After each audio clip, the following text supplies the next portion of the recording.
கையை கொண்டு நிறைவேற்றுவீர். மறவாமல் நினைத்தவரே இயேசையா நிறைவேற்றி முடிப்பவரே. மறவாமல் நினைத்தவரே இயேசையா நிறைவேற்றி முடிப்பவரே.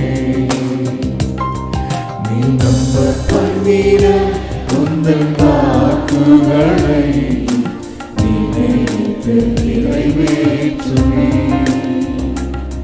நீ நம்ப பண்ணின உந்தன் வாக்குகளை நினைத்து நிறைவேற்றுவீர்.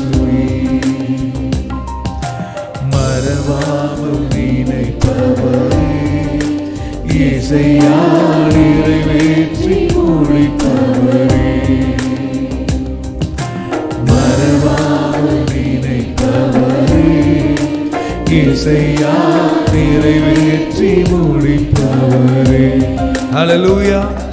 சங்கீதக்காரன் சங்கீதம் 119 சொல்லுகின்றார், நீ நம்ப பண்ணின உம்முடைய வசனங்களை உமது அடியானுக்காக நினைத்தருளும். எங்கள் சிறுமையில் அதுவே எங்கள் ஆறுதல். ஹல்லேலூயா.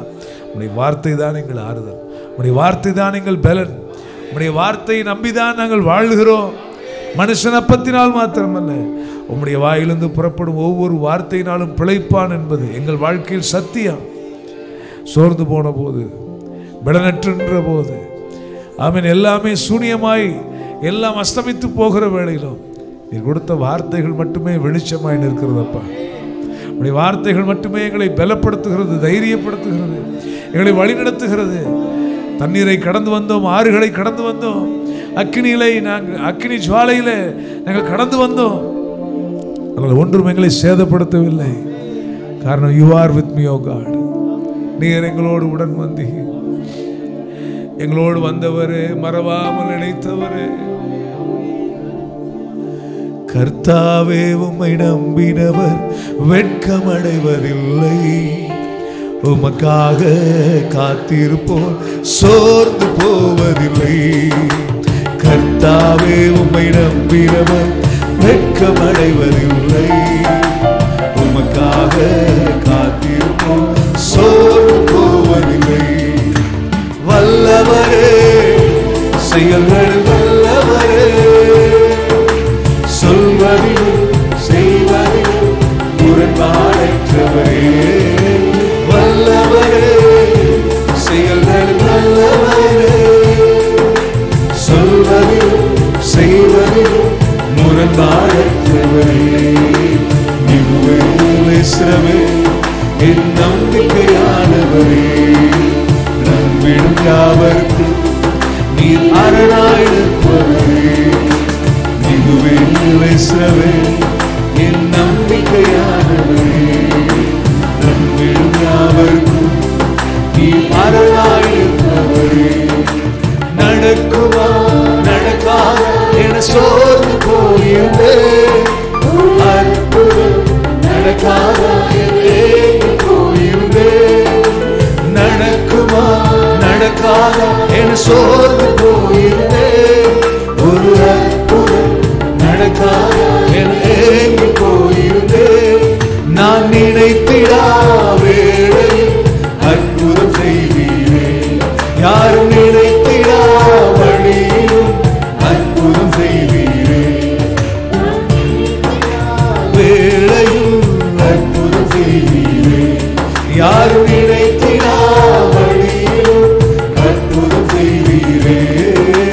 வல்லவரே, செயல்கள் வல்ல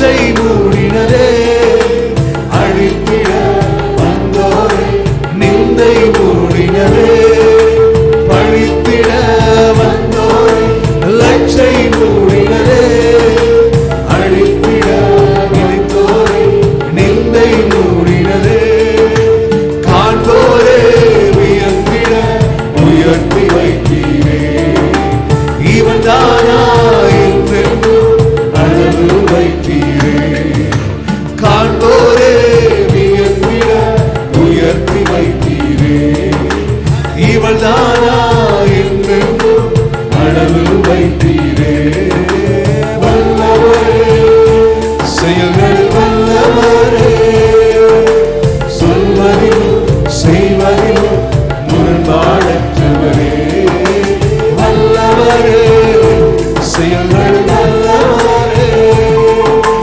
சொல்வதிலும் செய்வதிலும் முரண்பாடற்றவரே, என் நம்பிக்கையானவரே, நம்பிடும் யாவர்க்கும் நீர் அரணாயிருப்பவரே, என் நம்பிக்கையானவரே, நம்பிடும் யாவர்க்கும் நீர் அரணாயிருப்பவரே. ஆமென். பழித்திட வந்தோரை நிந்தை மூடினது, தாங்கள் வெட்டின குடியிலே தாங்களே விழுந்தார்கள். நீதிமானை பகைக்கிறவர்கள் யாவரும் துன்பப்படுவார்கள். நீதிமானுக்கு ஒரு கேடும் வராது. நீதிமான் விரும்புகிற காரியம் அவனுக்கு கொடுக்கப்படும். இந்த காலை வேளையில் நம்ம பண்ணின வசனங்களை நிறைவேற்றுவது மட்டுமல்ல, அவன் சொன்னதை நிறைவேற்றி முடிக்கிற வரைக்கும் நம்மை கைவிடாத ஒரு தேவன் இருக்கிறார். பாதையெல்லாம் அந்தகாரம் சூழ்ந்தாலும் அவன் நம்மோடு உடன் வருகிற தேவன், நம்மை கைவிடாதவர், நமக்காக எல்லாம் செய்து முடிக்கிறவர், அவன் நமக்காக யுத்தம் பண்ணுகிறவர், நமக்காக வழக்காடுகிறவர், நமக்காக ஜீவனையே தந்தவர். அவரோட கூட மற்ற எல்லாவற்றையும் நமக்கு அருளாதிருப்பது எப்படி? ஆமென். ஹல்லேலூயா. மிகுவேல் இஸ்ரவேல் என் நம்பிக்கையானவரே, நம்பிடும் யாவருக்கும் நீர் அரணாய் நிற்பவரே, மிகுவேல் இஸ்ரவேல் என் நம்பிக்கையானவரே, நம்பிடும் யாவருக்கும் நீர் அரணாய் நிற்பவரே. பரலோக பிதாவே, கிருபைந்த ஆண்டவரே, தொடர்ந்து எங்கள் ஆராதனையில் தேவன் மகிமைப்படுவீராக. நல்ல சுகவீனப்பட்டிருக்கிற பலவீனப்பட்டிருக்கிற பலவீனத்தின் நிமித்தமாக சபைக்கு வர முடியாமல் போன எல்லா பிள்ளைகளுக்காக ஜெபிக்கிறோம். கர்த்தர் எல்லாரையும் பலப்படுத்துவீராக. அவன் எல்லாரையும் சுகமாக்குவீராக. சாட்சியாய் கொண்டு நிறுத்துவீராக. சகோதரர் லியோ அவருடைய தகப்பனார் உடனடி சரியில்லாமல் கடந்த ஒரு வாரமாக அவர்கள் மருத்துவமனையிலிருந்து அவர்களை பராமரிக்க வேண்டிய பொறுப்பில் அண்ணன் ஊருக்கு போயிருக்கிறாங்க. அவளை யாரெல்லாம் பலவீனத்தோடு இருக்கிறார்களோ அவளை எல்லாம் கர்த்தர் பலப்படுத்துவாராக. ஆமென். ஹல்லேலூயா, ஹல்லேலூயா. இந்த ஆராதனையில் பலவீனத்தோடு வந்திருக்கிற பிள்ளைகளை கர்த்தர் சுகமாக்குவாராக. இயற்கைக்கு அப்பாற்பட்ட முறையில் கர்த்தர் தம்முடைய கரத்தை வைப்பாராக. வருஷங்களாய் காத்திருக்கிற தம்முடைய பிள்ளைகளுடைய வாழ்க்கையில கர்த்தர் அற்புதம் செய்வாராக. ஆமென். ஹல்லேலூயா, ஹல்லேலூயா. ஆமென். நம்முடைய பிள்ளைகளை பலப்படுத்துவீராக. உடைய பிள்ளைகளை ஆசீர்வதிப்பீராக. உடைய பிள்ளைகளை ஆதரிப்பீராக. உடைய பிள்ளைகளை கைவிடாதிருப்பீராக. நான் உன்னை விட்டு விலகுவதில்லை, உன்னை கைவிடுவதில்லை என்று சொன்ன தேவன் கைவிடாமல் விலகாமல் கர்த்தர் மகிமையாய் காத்துக்கொள்வீராக. எங்களை தாழ்த்துகிறோம், அர்ப்பணிக்கிறோம். தொடர்ந்து எங்கள் ஆராதனையில் தேவன் மகிமையாய் இடைபடுவீராக. இயேசுவின் நாமத்தில் பிதாவே, ஆமென். ஆமென். நின்றவனமாக ஒரு பாடலை பாடுகிற பொழுது தேவனா மகிமைக்காக நம் காணிக்கைகளை செலுத்தலாம். என்னை காண்பவரே, என்னை காப்பவரே. ஆமென். ஜீசஸ். கட்டாயமாய் இல்லை, விசனமாய் இல்லை, சந்தோஷமாய் மனப்பூர்வமாய் கர்த்தருக்கு நாம் காணிக்கைகளை செலுத்துவோமாக.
நன்றாய் நீர் அறிந்திருக்கின்றீர்,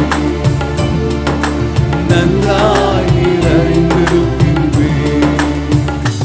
என்னை காண்பவரே,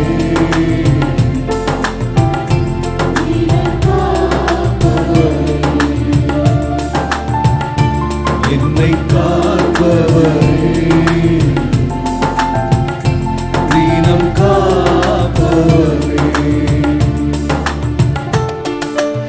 எண்ணங்கள் ஏக்கங்கள் எல்லாம் எல்லாமே அறிந்திருக்கின்றேன். எண்ணங்கள் ஏக்கங்கள் எல்லாம் எல்லாமே அறிந்திருக்கின்றேன். நடந்தாலும் படுத்தாலும் அப்பா நீர் அறிந்திருக்கின்றீர். நடந்தாலும் படுத்தாலும் அப்பா நீர் அறிந்திருக்கின்றீர். நன்றி ராஜா, கரம் உயர்த்தி சொல்லுவோம். இயேசு ராஜா, நன்றி ராஜா, என் இயேசு ராஜா, என்னை காண்பவரே, தீனம் காப்பவரே, என்னை காண்பவரே, தீனம் காப்பவரே. முன்னும் பின்னும் நெருக்கி நெருக்கி சுற்றி என்னை சூழ்ந்திருக்கின்றேன். முன்னும் பின்னும் நெருக்கி நெருக்கி சுற்றி என்னை சூழ்ந்திருக்கின்றேன். உம் திருக்கரத்தால் தினமும் என்னை பற்றி பிடித்திருக்கின்றேன். உம் திருக்கரத்தால் தினமும் என்னை பற்றி பிடித்திருக்கின்றேன். நன்றி ராஜா, இயேசு ராஜா, நன்றி ராஜா, என் இயேசு ராஜா, என்னை காண்பவரே, தீனம் காப்பவரே, என்னை காண்பவரே, தீனம் காப்பவரே. ஆமென், ஹல்லேலூயா. பரலோக பிதாவே, கிருபையுள்ள ஆண்டவரே, எங்களை காண்கிறவரே, எங்களை காப்பவரே, இந்த காலை ஆராதனையிலே மட்டுமாக எங்கள் மத்தியில் நீர் அசைவாடின தயவுக்காக நன்றி செலுத்துகிறோம். இந்த ஒரு மணி நேரம் நாங்கள் விடுதலையோடுமே ஆராதிக்க, மாத்திரமல்ல உடைய சமூகத்தில் வந்து காணிக்கையில் ஏறெடுத்து படைக்க கொடுத்த பலனுக்காக நாங்கள் நன்றி செலுத்துகிறோம்ப்பா.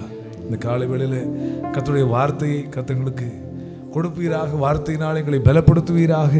கர்த்தருடைய பந்தியில் ஆண்டவரே ஸ்தோத்திரம், நாங்கள் ஜாக்கிரதையாய் கலந்து கொள்ள, பரிசுத்தமாய் இதை ஆசரிக்க கர்த்தாவே எங்களுக்கு நீர் சகாயம் செய்வீராக. தொடர்ந்து மீதமுள்ள ஆராதனைகளை தேவன் பொறுப்பெடுத்துக் கொள்வீராக. உடைய நாமமே மகிமைப்படட்டும். இயேசுவின் நாமத்தில் பிதாவே, ஆமென். உட்கார்ந்து நேரடியாக கர்த்தருடைய வார்த்தைக்கு சென்று விட்டு பிறகு கர்த்தருடைய பந்திக்கு வரலாம் என்று நினைக்கிறேன். இந்த காலை ஆராதனையில் வந்திருக்கிறவங்க எல்லாரையும் ஆண்டவராக இயேசுவின் நாமத்தினாலே உங்களை வாழ்த்தி உங்களை வரவேற்கிறேன். கர்த்தர் நல்லவர். ஹல்லேலூயா, ஆமென். கடந்த 4 வாரங்கள் நீங்கள் எல்லாரும் கொடுத்து வந்த ஒத்துழைப்புக்காக நன்றி. ரொம்ப சரியான நேரத்துக்கு வந்தீர்கள் என்று கேள்விப்பட்டேன். உங்களை திரள் கூட்டமாய் அலைகளையாக நீங்கள் திரண்டு வந்ததாக கேள்விப்பட்டேன். கர்த்தர் அவருடைய சமூகத்தை கனம் பண்ண கர்த்தர் நம் கிருபை செய்வாராக. ஹல்லேலூயா. இந்த பிரசங்க பீடத்தில் யார் வந்து நின்றாலும் கர்த்தர் நம்மோடு பேச வேண்டும் என்று சொன்னால் கழுதையை கொண்டும் பேசுவார். அதனால் இந்த ஊழியக்காரர் இல்லைன்னா கொஞ்சம் லேட்டாக வர்றது, அது ஊழியக்காரர் இருந்தாருன்னா சூஸ் பண்ணி வர்றது, இந்த மாதிரிலாம் இல்லாமல் தயவுசெய்து கடந்த வாரங்களில் அநேகர் ஆப்சண்ட் ஆகிருக்கிறீங்க. அப்படி நான் இருக்கும்போது நடப்பதே தவறு. இல்லாத போது நீங்கள் நிச்சயமாக வந்திருக்க வேண்டும், எல்லா ஆராதனையும் கலந்திருக்க வேண்டும். கர்த்தர் உங்களுக்கு ஞானம் தருவாராக. அல்லேலூயா. முதல்ல சொல்ல வேண்டியதை சொல்லிவிட்டு அதுக்கப்புறமா செய்திக்கு போகலான்னு யோசிங்க. ஸோ தயவுசெய்து கர்த்தருடைய சமூகத்துக்கு வருவதை நீங்கள் கடமையாக கருதாமல் உற்சாகமாய் கடந்து வாருங்கள். சங்கீதம் 122ஆம் சங்கீதத்தில் சொல்லப்பட்டிருக்கிறது, கர்த்தருடைய ஆலயத்திற்கு போவோம் வாருங்கள் என்று எனக்கு அவர்கள் சொன்னபோது மகிழ்ச்சியாக இருந்தேன். முதல் வசனம், கர்த்தருடைய ஆலயத்துக்கு போகிறதுனால ஒரு பெரிய சந்தோஷம். எருசலேமே உன் வாசல்களில் என் கால்கள் நிற்கலாயிற்று. அவருடைய சமூகத்தில் வந்து நிற்கிறத அவர் பாக்கியமாக கருதுகிறார். எருசலேமே உன் வாசல்களில் எங்கள் கால்கள் நிற்கலாயிற்று. எருசலேம் செய்வினைப்பான் நகரமாய் கட்டப்பட்டிருக்கிறது. அங்கே இஸ்ரவேலுக்கு சாட்சியாக கர்த்தருடைய ஜனங்களாகிய கோத்திரங்கள் கர்த்தரின் நாமத்தை ஸ்தோத்தரிப்பதற்கு போகும். ஸ்தோத்தரிப்பதுன்னா என்ன அர்த்தம்? நன்றி சொல்கிறது. ஏன் ஆலயத்துக்கு வரணும்? ஒவ்வொரு வாரமும் ஏன் இந்த முதல் நாளில் கர்த்தர் சமூகத்துக்கு ஏன் தேடி வரணும்னா, ஸ்தோத்தரிக்க, நன்றி செலுத்த வர வேண்டும். அல்லேலூயா. இந்த நாள் முழுவதும் நம்ம இந்த வாரம் முழுவதும் கர்த்தர் காப்பாற்றி வந்திருக்கிறாரு. ஸோ அவருக்கு நன்றி சொல்ல சந்தோஷமாக என்னுடைய சமூகத்துக்கு நாம் கடந்து வர வேண்டும். அதில் இந்த ஆரம்பிக்கிற நேரத்துக்கே உள்ளே வந்துடணும். ஆண்டனி பிரதர் வந்து உள்ளே தள்ளாடி தேடி இடத்த தேடி இங்கே வந்து செட்டில் ஆகியிருக்கார். வேலை கிடைக்கிற வரைக்கும் கர்த்தரை தேடுறதும், வேலை கிடைச்சதுக்கப்புறம் தாமதமாக வர்றதும் நம்முடைய attitude. So have to be very careful when we come to the presence of God. அவரை யாருமே ஏமாற்ற முடியாது, அவருக்கு யாருமே பரிதானம் கொடுக்க முடியாது. எனக்கு ரொம்ப பிடித்தமான ஒரு வசனம் உண்டு. அவர்கள் வேண்டிக் கொள்ள தொடங்கின போதே கட்டளை வெளிப்பட்டது. அப்படின்னு என்ன அர்த்தம்னா, நம்ம ப்ரேயரை தொடங்கும் போதே கர்த்தர் வந்து கிரியை செய்ய ஆரம்பிச்சிடுறது. when you come late, what is happening? You are missing out. You are missing out the blessings of God. So I would like to encourage the church. தயவு செய்து அப்பப்போ சிலரோட பேரெலாம் எடுப்பேன். ஏன் என்ன காரணம்னா, நான் குடும்பமாக கருதுகிறேன். இந்த குடும்பத்தில் யாருமே அந்நியர்கள் இல்லை, எல்லோரும் ஒரு தாயினுடைய பிள்ளைகள். அல்லேலூயா. நம்ம ஆண்டனி பேரை எடுத்ததுனால மற்றவங்களாம் நேரமாக வந்துட்டீங்கன்னு அர்த்தம் கிடையாது. I just use this time. ஆனால் மற்றவர்களும் தாமதமாக வந்தவர்களும் உங்களுக்கு தெரியும். தயவுசெய்து கர்த்தருடைய சமூகத்துக்கு வரும்போது அந்த துவக்க நேரத்திலேயே உள்ளே இருக்க கர்த்தர் நமக்கு ஞானம் தருவாராக. அல்லேலூயா. கர்த்தருடைய சமூகத்துக்கு வருவதற்கு முந்திக் கொள்ள வேண்டும், சரியான நேரத்துக்கு வர வேண்டும். கர்த்தருடைய ஆராதனை இருக்கிற நேரத்தில் டூர் போகிறதோ, கல்யாண வீட்டுக்கு போகிறதோ, அது வேறு எங்கேயாவது செலவழிப்பதோ அதெல்லாம் ஒழுங்கினம், அதை செய்யக்கூடாது. கர்த்தர் நமக்கு ஞானம் தருவாராக. நல்ல ஒரு ஆமென் சொல்லுங்கள்.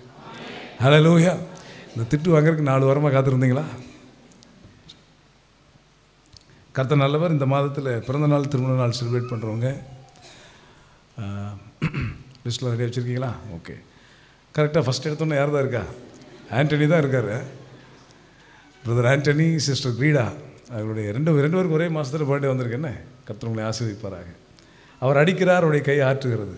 அவர் காயப்படுத்தி காயம் கட்டுகிறார். அவர் பீறினார், அவரை நம்மை குணமாக்குவார். அல்லேலூயா. நான் சொன்னது புரிஞ்சுதுன்னு நினைக்கிறேன். ஓகே.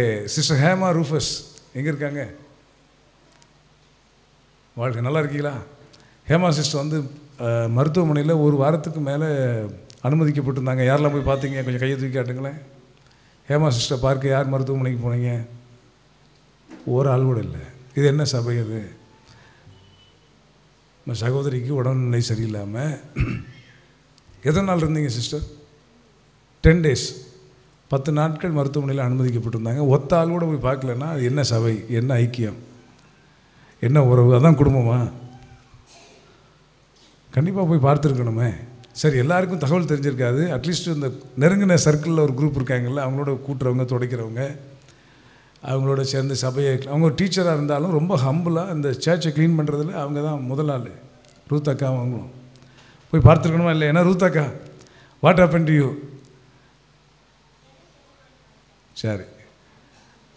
பிரதர் மோசஸ் பிரேம் இன்றைக்கு அவர் நம்மோட இல்லை, துபாயில் இருக்கிறார்.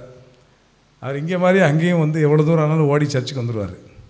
அவருக்கு வந்து ஒரு பஸ்ஸு மாறி, ட்ரெயின் மாறி, திரும்ப பஸ் எடுத்து சர்ச்சுக்கு வரணும். அவர் அப்படி தான் அங்கே சர்ச்சுக்கு வந்தார். கர்த்தர் அவர் ஆசீர்வதிக்கட்டும். அல்லேலூயா. நல்ல சொல்ல மாட்டேறீங்க. இந்த வாரம் ஒரு பிரியாணி இருக்குது. சேமலதா சிஸ்டர் எங்கே இருக்காங்க? ஓகே. சித்ராஸ்டர் வந்திருக்காங்க. வாழ்க பிரைஸ்ல. பர்த்டே பிரதர் ஜெபக்குமார், உங்களோட ஃபோட்டோ நேற்று ரொம்ப நேரம் நைட்டு என் மக தேடிக்கிட்டே இருந்தா. உங்களோட பர்த்டே தானே இந்த மாதம்? இல்லையா? மறந்துட்டீங்களா? June 20th அவர் மறந்துருக்கார். ஓகே. வாழ்க. பிரதர் மோசஸ் பைக்கில் இருக்கார். எங்கே? சர்ச் கேம்பஸ்லேருந்து எத்தனை மணிக்குள்ளே வந்தீங்க? சர்ச் கேம்பஸில் தானே இருக்கீங்க. 6 முடிகிற நேரத்தில் உள்ள வரீங்க. ஒரு பாதிக்கு மேலே போயிட்டு நிற்க வச்சு கேள்வி கேட்குறேன்னு நினைக்கிறீங்க. ஆனால் அப்படி தான் கேட்கணும். ஆனால் 4 வாரம் நிறைய பேர் ஒழுங்கீனம் பண்ணிட்டாங்க. தேவன் பாண்ணே மருத்துவமனையில் இருந்தாங்க. யாராவது போய் பார்த்தீங்களா?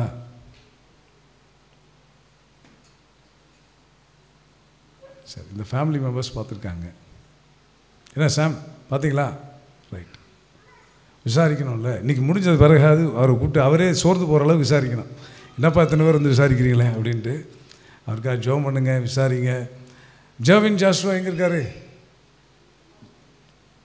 நீங்கள் சர்வீஸ் முடிய டைம் ஆகும்னு நினைக்கிறீங்க. ஜெர்வின் எங்கே இருக்காரு? ஓகே, ரொம்ப உயரமாக இருக்கனால எனக்கு தெரில. ஓகே, வாழ்க. சிஸ்டர் ரூத் அக்காவுக்கும் பர்த்டே. ஓகே, வாழ்க. நம்ம ஐஏஎஸ் ஆனந்த் தானே எங்கே இருக்காங்க? இருக்கேன், வாழ்க. Price Lord. கரிஷ்மா பிஜன் வந்திருக்காங்களா?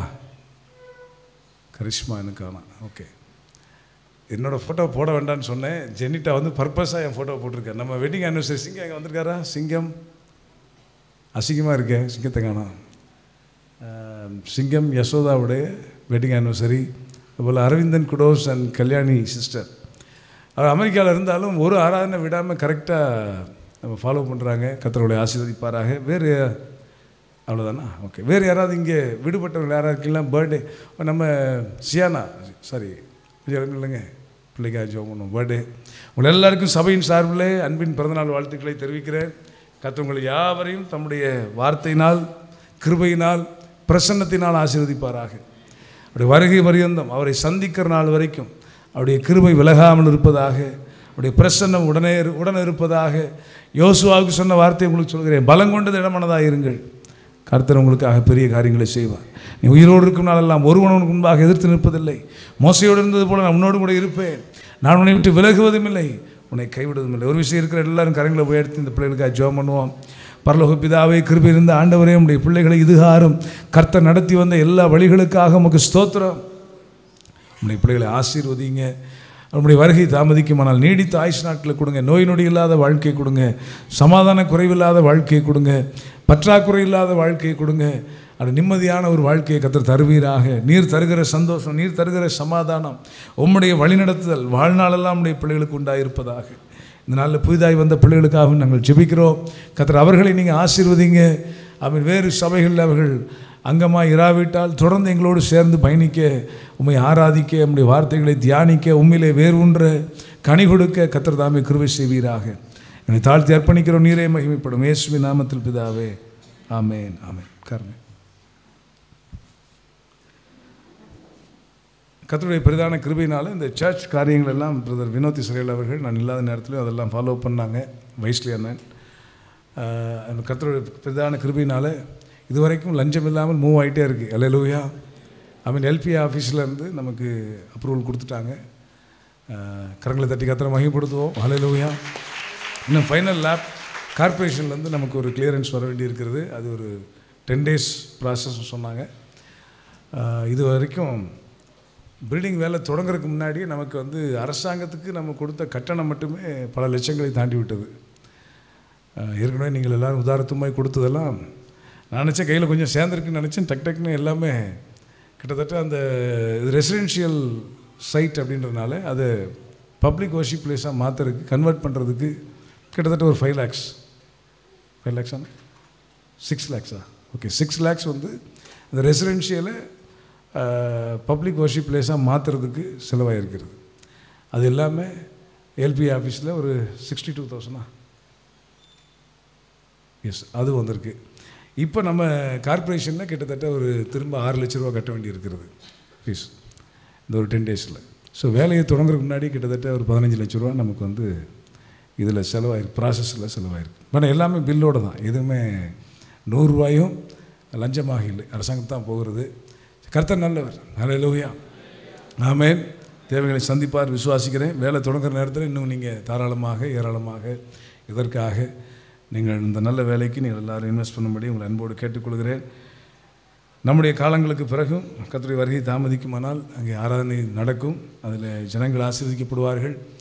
அங்கே ஜனங்கள் ஆசீர்வதிக்கப்படும் போது, ரட்சிக்கப்படும் போது ஒவ்வொரு ஆத்துமா புதுசாக அந்த சபையில் சேர்க்கிற போதும் நம்முடைய குடும்பங்களை கர்த்தர் ஆசீர்வதிப்பார். ஆகவே தான் தேவாலயம் ஏற்படுத்துவது நிறைய தடைகள் இருக்கும், பிரச்சனைகள் இருக்கும். பழைய ஏற்பாட்டு நாட்களில் தான் ஆலயங்களில் கர்த்தர் இருந்தார். புதிய ஏற்பாட்டு நாட்களில் எங்கே கூடி வரோமோ அங்கே கர்த்தர் இருக்கிறார். ஆனால் நாம் கூடி வந்து ஆராதிப்பதற்கு கட்டிடங்கள் அவசியமாக இருக்கிறது.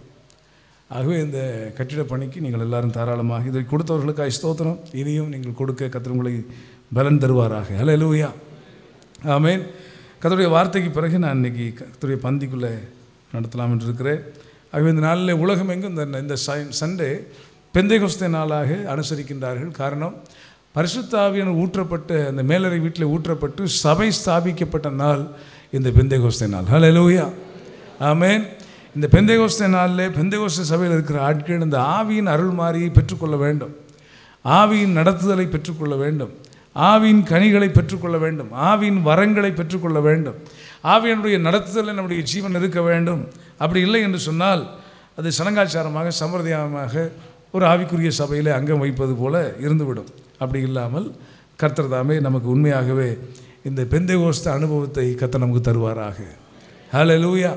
பெண்டிகாஸ்ட் என்று சொன்னால் 50வது நாள் என்று அர்த்தம். பெண்டிகாஸ்டல் டே என்று சொன்னால் 50வது நாள் என்று அர்த்தம். அதாவது முதற்பலன் பண்டிகையிலிருந்து பழைய ஏற்பாட்டில் லேவியராகமம் 23ஆம் அதிகாரம் படித்தீர்கள் என்று சொன்னால் 7 பண்டிகைகளை குறித்து அங்கே சொல்லப்பட்டிருக்கிறது. லேவியராகமம் 23ஆம் அதிகாரம் முழுவதும் வாசிக்கின்ற பொழுது 7 பண்டிகைகள் அங்கே சொல்லப்பட்டிருக்கும். அதில் முதற் பாகங்களை எல்லாம் செலுத்துகிற ஒரு பண்டிகை இருக்கிறது. அதாவது கர்த்தர் தங்களுக்கு கொடுத்த சம்பாத்தியத்திலிருந்து முதற் பாகத்தை கொண்டு வந்து கர்த்தரை கனப்படுத்துவதற்காகவே ஒரு பண்டிகை இருந்தது. முதற் பாகத்தை கொடுப்பது அந்த நாட்களில் it was a celebration. It was not a duty, it was not just a responsibility, it was a celebration. கர்த்தருக்கு முதற் பாகத்தை கொடுப்பது ஒரு கொண்டாட்டம், அது ஒரு பண்டிகையாக இருந்தது. அந்த முதற் பாகம் கொடுக்கப்பட்ட நாளிலிருந்து 50வது நாள், அதாவது 7 ஓய்வு நாட்கள் முடிந்து 49 நாட்கள் முடிந்து 50வது நாளை பெந்தேகோஸ்தே நாள் என்று கொண்டாடுவார்கள். இது புதிய ஏற்பாட்டில் எதற்கு ஒப்பனையாக இருக்குது? முதற்பலன்கள் என்று சொல்வது முதற்பலனாக ஆண்டவராக இயேசு கிறிஸ்து உயிர்த்தெழுந்ததை குறிக்கிறது. இயேசு உயிர்த்தெழுந்த பிறகு 50வது நாள் இந்த அறுவடை திருநாளில் உலகமெங்கும் இருக்கக்கூடிய யூதர்கள் எல்லாரும் எருசலேமுக்கு வந்து சேருவார்கள். அப்படி எருசலேமுக்கு அவர்கள் வந்த அந்த நாள் 50வது நாளில் பரிசுத்த ஆவியானவர் ஊற்றப்பட்டார். It was a wonderful strategic டே.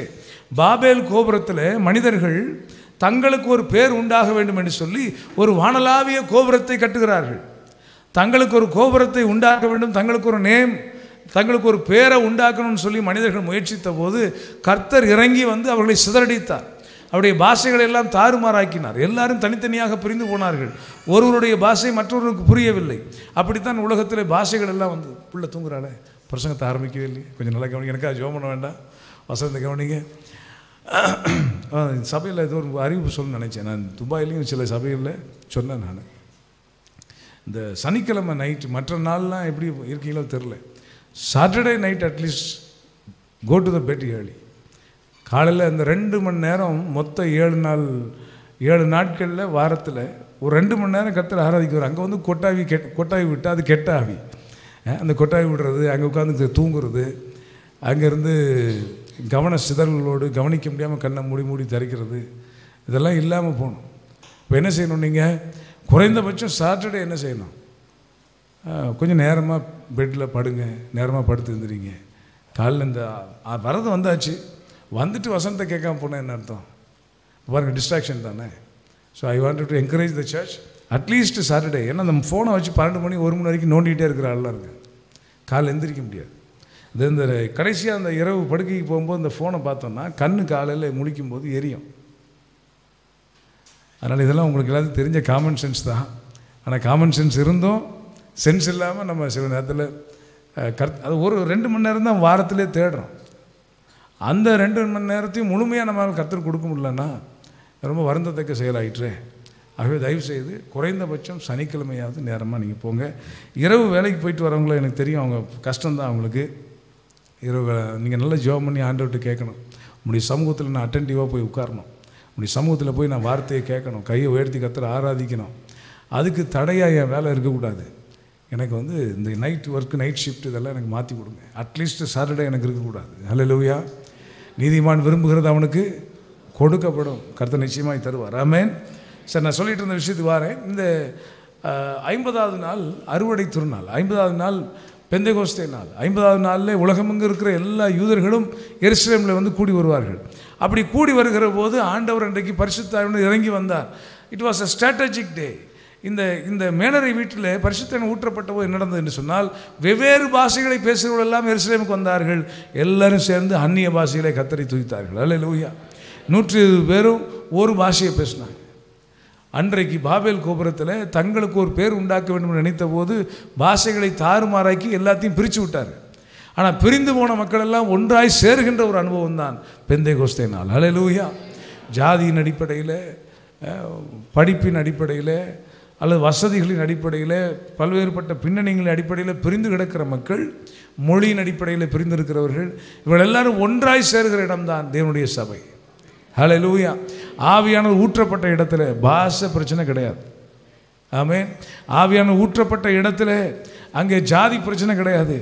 அங்கே படித்தவன் படிக்காதவன், வசதி உள்ளவன் வசதி இல்லாதவன் அப்படிலாம் கிடையாது. இங்கே நாம் எல்லாரும் ஒரு தகப்பனுடைய பிள்ளைகளாக இருக்கிறோம். ஹல்லேலூயா. இங்கே வித்தியாசங்களே இல்லை. ஆமென், ஆமென். நல்ல சத்தம் ஆமென் சொல்லுங்களேன். ஸோ கர்த்தர் இந்த பெந்தேகோஸ்தே நாள் ரொம்ப சிறப்பானது. ஏன் சிறப்பானதுன்னு சொன்னால், பிரிந்து போன ஜனங்களை ஒன்றாக இணைக்கிற ஒரு நாள். அது தேவனுடைய சபை தான் அவர்களை ஒன்றாக இணைக்கும். அல்லேலூயா. இந்த மேலறை வீட்டில் நடந்த சம்பவங்களை நீங்கள் உற்று நோக்கினால் நம்ம கற்றுக்கொள்ள வேண்டிய பாடங்கள் நிறைய இருக்கிறது. அதில் 2ஆம் அதிகாரத்தினுடைய முதல் வசனத்தில், பெந்தேகோஸ்தே என்னும் நாள் வந்தபோது அவர்கள் எல்லாரும் ஒருமனப்பட்டு ஓரிடத்தில் வந்திருந்தார்கள்.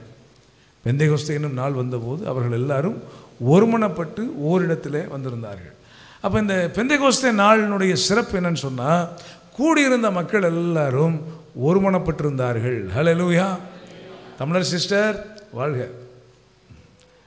ஏற்கனவே சொன்னேன், அது ஒரு கெட்டாவி, கொட்டாவி கெட்டாவி. நல்ல வசனத்தை கவனிங்க. இங்கே சொல்லப்பட்டிருக்கிறது, அவர்கள் எல்லாரும் ஒருமனப்பட்டு ஒரு இடத்தில் வந்திருந்தார்கள். அப்போ சபையில் ஒரு மனம் அங்கே அவசியமாக இருக்கிறது. இந்த ஒரு மனம், ஏக சிந்தை, ஐக்கியம், இசைந்த ஆவி, இதெல்லாம் வேதத்தில் திரும்ப திரும்ப பயன்படுத்தப்பட்ட வார்த்தைகள். இந்த வார்த்தைக்கு நாம் ஏன் ஒருமனப்பட வேண்டும், நாம் ஏன் ஐக்கியமாக இருக்க வேண்டும் என்பதற்கான ஒரு என்கரேஜ்மெண்ட்டுக்காக ஒரு வசனத்தை வாசிக்கிறேன். சங்கீதம் 133ஆம் சங்கீதத்துக்கு வாருங்கள். சாம் நம்பர் 133.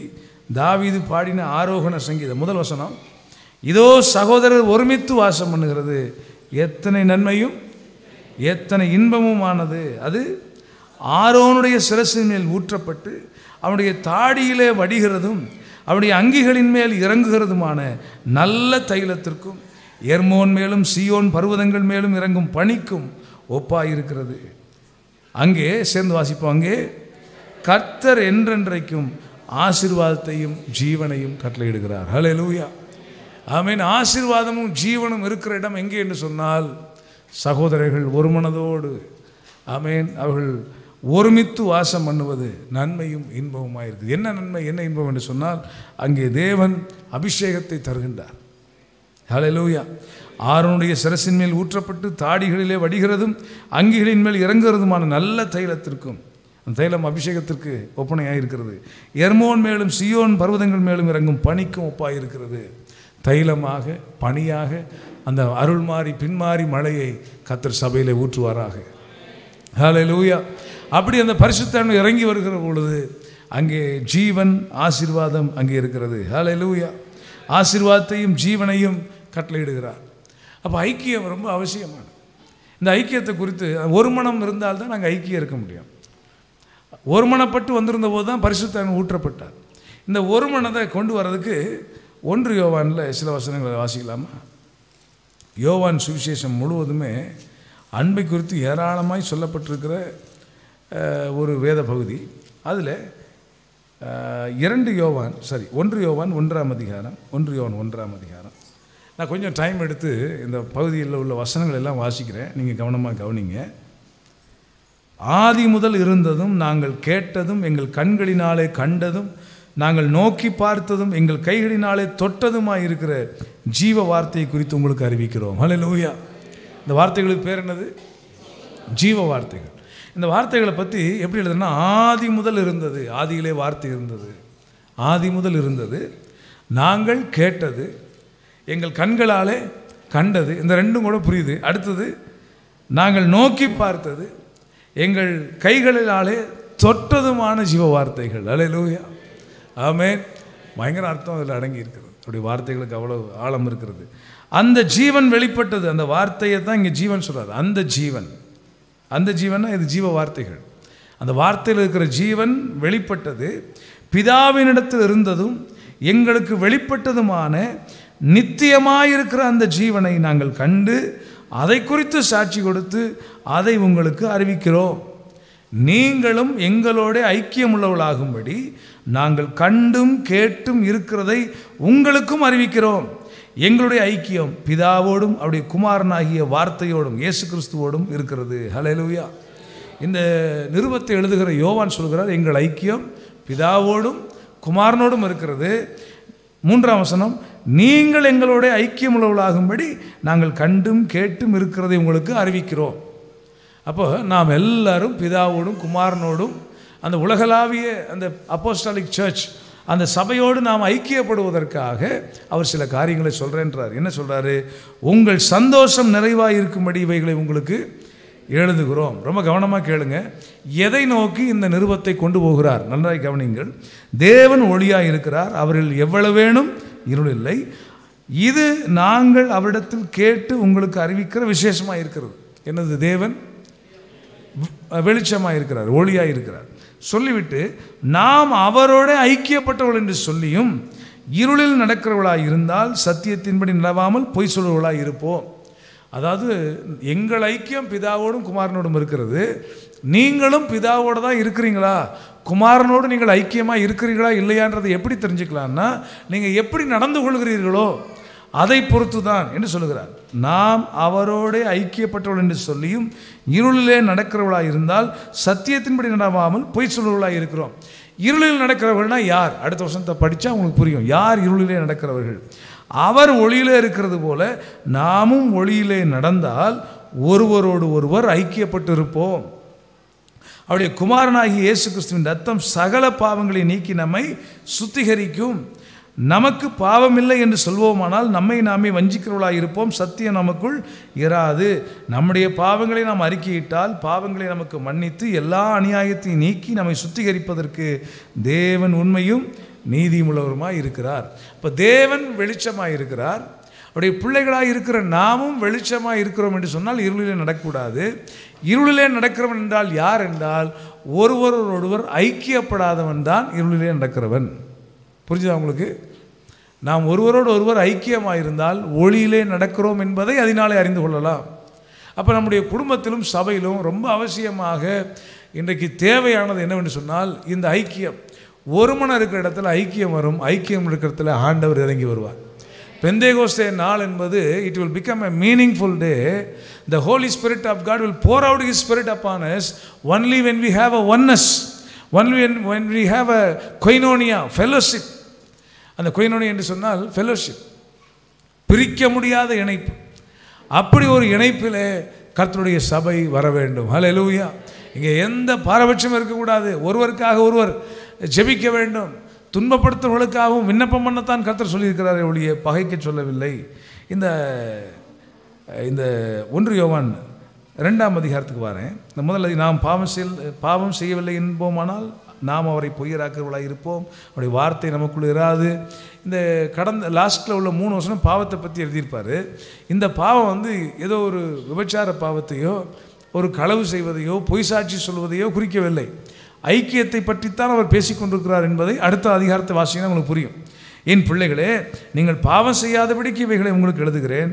ஒருவன் பாவம் செய்வானால் நீதிபரராக இருக்கிற இயேசு கிறிஸ்து நமக்காக பிதாவினிடத்திலே பரிந்து பேசுகிறவராக இருக்கிறார். நம்முடைய பாவங்களை நிவர்த்தி செய்கிற கிருபாதார பலி அவரே. நம்முடைய பாவங்களை மாத்திரமல்ல சர்வலோகத்தின் பாவங்களையும் நிவர்த்தி செய்கிற பலியாக இருக்கிறார். We are going to read together and we are going to go through this epistle. So நீங்கள் எல்லாரும் கவனமாக அந்த வசனங்களை கவனிக்கும்படி அன்போடு கேட்கிறேன். அவருடைய கற்பனைகளை நாம் கை கொள்கிறவர்களானால் அவரை அறிந்திருக்கிறோம் என்பதை அதனால் அறிவோம். எப்படி பாருங்க, 3ஆம் வசனம் என்ன சொல்லுது? அவருடைய கற்பனைகளை நாம் அறிந்திருக்கிறவர்களானால் கை கொள்ளுகிறவர்களானால் அவரை அறிந்திருக்கிறோம் என்பதை அதனாலே அறிவோம். கர்த்தரை அறிந்திருக்கிறேன்னு யார் சொல்ல முடியும்னா அவருடைய வசனங்களை கை கொள்கிறவர்கள் தான் சொல்ல முடியும் அவரை அறிந்திருக்கிறோம். மற்றபடி 4ஆம் வசனம், அவரை அறிந்திருக்கிறேன் என்று சொல்லியும் அவருடைய கற்பனைகளை கை கொள்ளாதவன் பொய்யனாய் இருக்கிறான், அவனுக்குள் சத்தியம் இல்லை. இப்போ கற்பனைகளை கை கொண்டால்தான் அவரை அறிந்திருக்கிறோம் என்ற அர்த்தம். அப்படி இல்லைன்னா பொய்யன்னு சொல்லிட்டு அடுத்து இன்னொரு டாப் கியர், செகண்ட் கியர் போடுறார். ஃபர்ஸ்ட் கியர் வந்து கற்பனைகளை கை கொள்ளணும், அப்போ தான் நீங்கள் அவரை அறிஞ்சிருக்கிறீங்க. செகண்ட் கியர் 5ஆம் வசனம், அவருடைய வசனத்தை கை கொள்ளுவரிடத்திலே தேவ அன்பு மெய்யாக பூர்ணப்பட்டிருக்கும். யாரெல்லாம் வசனத்தை கை கொள்கிறாங்களோ அவங்க தான் தேவனை அறிந்தவர்கள். தேவனை அறிந்தவனுடைய உள்ளத்தில் என்ன இருக்கும்? தேவ அன்பு இருக்கும். தேவ அன்பு மெய்யாக பூரணப்பட்டிருக்கும். நாம் அவருக்குள் இருக்கிறோம் என்பதை அதனாலே அறிந்திருக்கிறோம். ஒரு மனுஷன் கர்த்தருக்குள்ள இருக்கிறான்றதை எப்படி தெரிஞ்சுக்கலான்னா, அவனுக்குள்ள தேவ அன்பு இருக்க வேண்டும். இந்த தெய்வீக அன்பு ஒரு மனிதனுக்குள் இல்லை என்று சொன்னால், நிபந்தனைகள் அற்ற அந்த அன்பு ஒரு மனிதனுக்குள்ளே இல்லை என்று சொன்னால், அவன் தேவனை அறியவில்லை, அவன் தேவனுடைய வசனத்தை கை கொள்ளவில்லை. அவருக்குள் நிலைத்திருக்கிறேன் என்று சொல்லுகிறவன் அவர் நடந்தபடியே தானும் நடக்க வேண்டும். சகோதரரே, நான் உங்களுக்கு புதிய கற்பனை அல்ல, ஆதி முதல் நீங்கள் பெற்றிருக்கிற பழைய கற்பனையை எழுதுகிறேன். அந்த பழைய கற்பனை நீங்கள் ஆதி முதல் கேட்டிருக்கிற வசனம்தானே. மேலும் நான் புதிய கற்பனையும் உங்களுக்கு எழுதுகிறேன். இது அவருக்குள்ளும் உங்களுக்குள்ளும் மெய்யாய் இருக்கிறது. ஏனென்றால் இருள் நீங்கி போகிறது, மெய்யான ஒளி இப்பொழுது பிரகாசிக்கிறது. ஒளியிலே இருக்கிறேன் என்று சொல்லியும் தன் சகோதரனை பகைக்கிறவன் இதுவரைக்கும் இருளிலே நடக்கிறான். புரியுதா உங்களுக்கு எங்கே போகிறாருன்னு? அந்த முதல் அதிகாரத்தில் முதல் வசனத்தில் ஜீவனுள்ள வார்த்தை என்று சொன்னார். அந்த ஜீவன் வெளிப்பட்டது என்று சொன்னார். அந்த ஜீவனை, அதாவது எங்கள் ஐக்கியம் பிதாவோடும் குமாரனோடும் இருக்கிறது. அந்த ஜீவன் மனுஷருக்கு வெளிச்சமாக இருந்தது, எந்த மனுஷனையும் பிரகாசிப்பிக்கக்கூடியதாக இருந்தது. அவரோடு ஒரு மனுஷன் ஐக்கியப்பட்டிருந்தால் அவன் வெளிச்சம் வீசக்கூடியவனாக இருப்பான். ஆனால் ஒரு சகோதரனோடு ஐக்கியப்படாதவன், சகோதரியோடு ஐக்கியப்படாதவள், அவள் நிச்சயமாக இருளிலே நடக்கிறாள் என்று அர்த்தம். நீங்கள் கர்த்தரை அறிந்திருக்கிறேன்னு சொன்னால் கர்த்தருடைய கற்பனைகளை கை கொள்ளுவீங்க. கர்த்தருடைய கற்பனைகளை கை கொள்ளுடைய இருதயத்தில் தேவ அன்பு மெய்யாகவே பூரணப்பட்டிருக்கும். அந்த இயேசுவில் யாரெல்லாம் நிலைத்திருக்கிறேன் என்று சொல்கிறார்களோ அவர்கள் அவர் நடந்தபடியே தாங்கள் நடந்து கொள்வார்கள். சொல்லிவிட்டு அப்படியே எங்கே மூவ் பண்ணி போகிறார்னா, ஒளியில் இருக்கிறேன் என்று ஒருவன் சொல்லியும் தன் சகோதரனை பகைக்கிறவன் இதுவரைக்கும் இருளிலே இருக்கிறான். தன் சகோதரனிடத்தில் அன்பு கூறுகிறவன் ஒளியிலே நிலை கொண்டிருக்கிறான், அவனிடத்தில் இடரல் ஒன்றும் இல்லை. தன் சகோதரனை பகைக்கிறவன் இருளிலே இருந்து இருளிலே நடக்கிறான். இருளானதவன் கண்களை குருடராக்கினபடினால் தான் போகும் இடம் என்னதென்று அறியாதிருக்கிறான். சகோதரனா கூட பிறந்தவங்க இல்லை. இந்த இடத்துல சகோதரன் எழுதுனது எல்லாமே சபையில் உள்ள சக விசுவாசிகள். சக விசுவாசிகளுக்கே அதுதான் ரூல் என்று சொன்னால், சகோதரர்கள் உடன் பிறந்த சகோதரர்களுக்கு நிச்சயமாக it is a prominent rule, code of conduct. இங்கே இருக்கிற அத்தனை பேருக்கும் சொல்லுகிறேன், நாம் எல்லாரும் சகோதர சிநேகம் பாராட்ட வேண்டும். ஆமென். நமக்குள்ளே பிரிவினைகள் வரக்கூடாது. ஒருவரை ஒருவர் நேசிக்க வேண்டும், ஒருவரோடு ஒருவர் ஐக்கியப்பட்டிருக்க வேண்டும். தன் சகோதரனை பகைக்கிறவன் இருளிலே நடக்கிறான். தன் சகோதரனை பகைக்கிறவனுடைய கண்கள் குருடாகி போயிருக்கிறது. தான் போகும் இடம் என்னதென்று அவன் அறியாதிருக்கிறான். இந்த காலை வேளையில் பெந்தெகோஸ்தே நாளில் ஆவியின் அருள்மாரியை குறித்து பேச எனக்கு விருப்பம் உண்டு. அந்நிய பாஷைகளை பேசி கர்த்தரை ஆராதிக்கணும், அந்நிய பாஷையில் உள்ள விளக்கங்களை குறித்து சொல்லணும்னு ஆசை இருக்கிறது. ஆவியின் வரங்களை நீங்கள் பெற்றுக்கொள்ள வேண்டும் என்று சொல்வதை குறித்தான விருப்பம் எனக்கு இருக்கிறது. ஆனால் பெந்தெகோஸ்தே நாளில் பரிசுத்த ஆவியானவர் சபைக்கு சொன்ன வார்த்தையை நான் சொல்லுகின்றேன், நீங்கள் ஐக்கியமாக இருக்க வேண்டும். நமக்குள்ளே எந்த விதத்திலும் பிசாசு களைகளை விதைக்க விடக்கூடாது. எந்த விதத்திலும் நம்முடைய குடும்பங்களுக்குள்ளே பிசாசு களைகளை விதைக்க விடக்கூடாது. நாம் ஒருமனப்பட வேண்டும், ஐக்கியப்பட வேண்டும். ஐக்கியம்தான் நம்முடைய பலமே. ஹல்லேலூயா. எங்கே 2-3 பேருடைய நாமத்தினாலே கூடி வருகிறார்களோ அங்கே அவர்கள் நடுவில் இருப்பேன்னு சொன்னார்ல, அந்த 2-3 பேருக்கு இடையில் என்ன இருக்கணும்னா ஒருமனம் இருக்கணும். அவள் ஒருமனப்பட்டு பெந்தெகோஸ்தே நாளில் கூடி வந்த பொழுது பரிசுத்த ஆவியானவர் ஊற்றப்பட்டார். நம்மகிட்ட எவ்வளோ சொத்துக்கள் இருக்கிறதுன்றது ரெண்டாவது, எவ்வளோ கேரக்டர் இருக்குது அதான் ரொம்ப முக்கியம். அங்கே அலைன்ற ஒரு இடத்துல, ஒரு எமிரேட்ஸில் பிரசங்கம் பண்ண போகிறேன். ஏற்கனவே காலைல 3 சர்வீஸில் பேசிட்டேன். 4வது சர்வீஸில் பேசுகிறதுக்கு கிட்டத்தட்ட ஒரு 100 கிலோமீட்டர் தாண்டி இன்னொரு இடத்துல பிரசங்கம் பண்ண போயிட்டுருக்கேன். நான் போகும்போது ரொம்ப டயர்டாக ஃபீல் பண்ணேன். ஆண்டவர் வந்து யோபு 1ஆம் அதிகாரத்துலேருந்து பேச சொல்லி வார்த்தையை கொடுத்தார். யோபு 1ஆம் அதிகாரத்தில் ஆண்டவர் வந்து என்ன எழுதியிருக்கார் கொஞ்சம் வாசிங்க, திருப்புக்கல. யோபு 1ஆம் அதிகாரம் 1ஆம் வசனம். ஊத் தேசத்திலே யோபு என்னும் பேர் கொண்ட ஒரு மனுஷன் இருந்தால் அந்த மனுஷன் உத்தமன், சன்மார்க்கன், தேவனுக்கு பயப்படுகிறவன், பொல்லாப்புக்கு விலகிறவன். அந்த மனுஷனுடைய கேரக்டரை பற்றி ஃபஸ்ட்டு பேசுகிறார். பேசி முடிச்சுட்டு அவனுடைய குடும்பத்தை பற்றி பேசுகிறார். என்னது? அவனுக்கு 7 குமாரரும் 3 குமாரத்திகளும் பிறந்தார்கள். மூன்றாவது தான் என்ன பேசுகிறாரு? அவனுக்கு 7000 ஆடு, 3000 ஒட்டகம், 500 ஏர்மாடு, 500 கழுதை, மிருகஜீவன்லேருந்து திரளான பணிவிடைக்காரர்கள் இருந்தார்கள். அதனால் அந்த மனுஷன் கிழக்கத்திய புத்திரர் எல்லாரிலும் பெரியவனாக இருந்தான். கவனிச்சிங்களா அந்த ஆர்டரை? இந்த மொத்த பைபிளில் 66 புஸ்தகங்களில் கவனிங்க. இந்த 66 புஸ்தகங்களில் முதலாக எழுதப்பட்ட புஸ்தகம் யோபுவின் சரித்திரம். யோபுவின் சரித்திரம் ஆதியாகமம் எழுதப்படுவதற்கு 500 ஆண்டுகளுக்கு முன்னாடி எழுதப்பட்டது. மோசையின் நாட்களில் தான் இந்த வேதம் எழுதப்பட்டது. ஆதியாகமம், யாத்திராகமம், லேவியராகமம், என்னாகமம், உபாகமம் எழுதப்பட்டது. ஆனால் மோசே ஆதியாகமத்தை எழுதுறதுக்கு கிட்டத்தட்ட ஒரு 500 வருஷங்களுக்கு முன்னாடியே யோபுவின் சரித்திரம் எழுதப்பட்டது.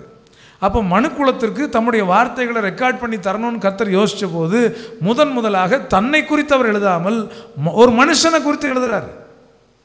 அந்த மனுஷனை குறித்து எழுதும் போதும் முதலாக எதை பற்றி சொல்றாருன்னா அவனுடைய கேரக்டரை பற்றி சொல்றாரு. ரெண்டாவது அவனுடைய குடும்பத்தை பற்றி பேசுறாரு. மூன்றாவது தான் அவனுடைய சொத்துக்களை பற்றி பேசுறாரு. அன்பு தேவப்பிள்ளை, இந்த ப்ரையாரிட்டியை ஒரு நாளுமே மாற்றிடக்கூடாது.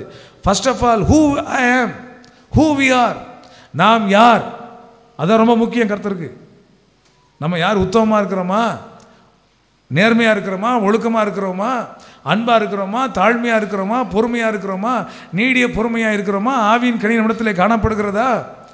அவன் உத்தமன், சன்மார்க்கன், தேவனுக்கு பயப்படுகிறவன், பொல்லாப்புக்கு விலகுகிறவன் என்பதுதான் ஃபஸ்ட்டு அவனை பற்றி ஆண்டவர் சொல்கிறாரு. உலக வரலாற்றில் மனுக்குலத்திற்கு வார்த்தையை கொடுக்குற போது முதலாக ஒரு மனுஷனை பற்றி தான் எழுதுறாரு. அந்த மனுஷனுடைய கேரக்டரை பற்றி தான் ஃபஸ்ட்டு எழுதுறாரு. நம்ம லேர்ன் பண்ணுறதுக்கு நிறைய அந்த இடத்துல இருக்குது. நிறைய நேரத்தில் நம்ம ஒரு ஆள் அறிமுகப்படுத்தணும்னா, இந்த பிரதர் இருக்காங்களே, இந்த வயசுல இருக்காரு, அவர் வந்து ஒரு பில்டராக இருக்கார், அவர் ரியல் எஸ்டேட்டில் பெரிய கிங்கு அப்படின்னு நம்ம என்ன சொல்கிறோம்?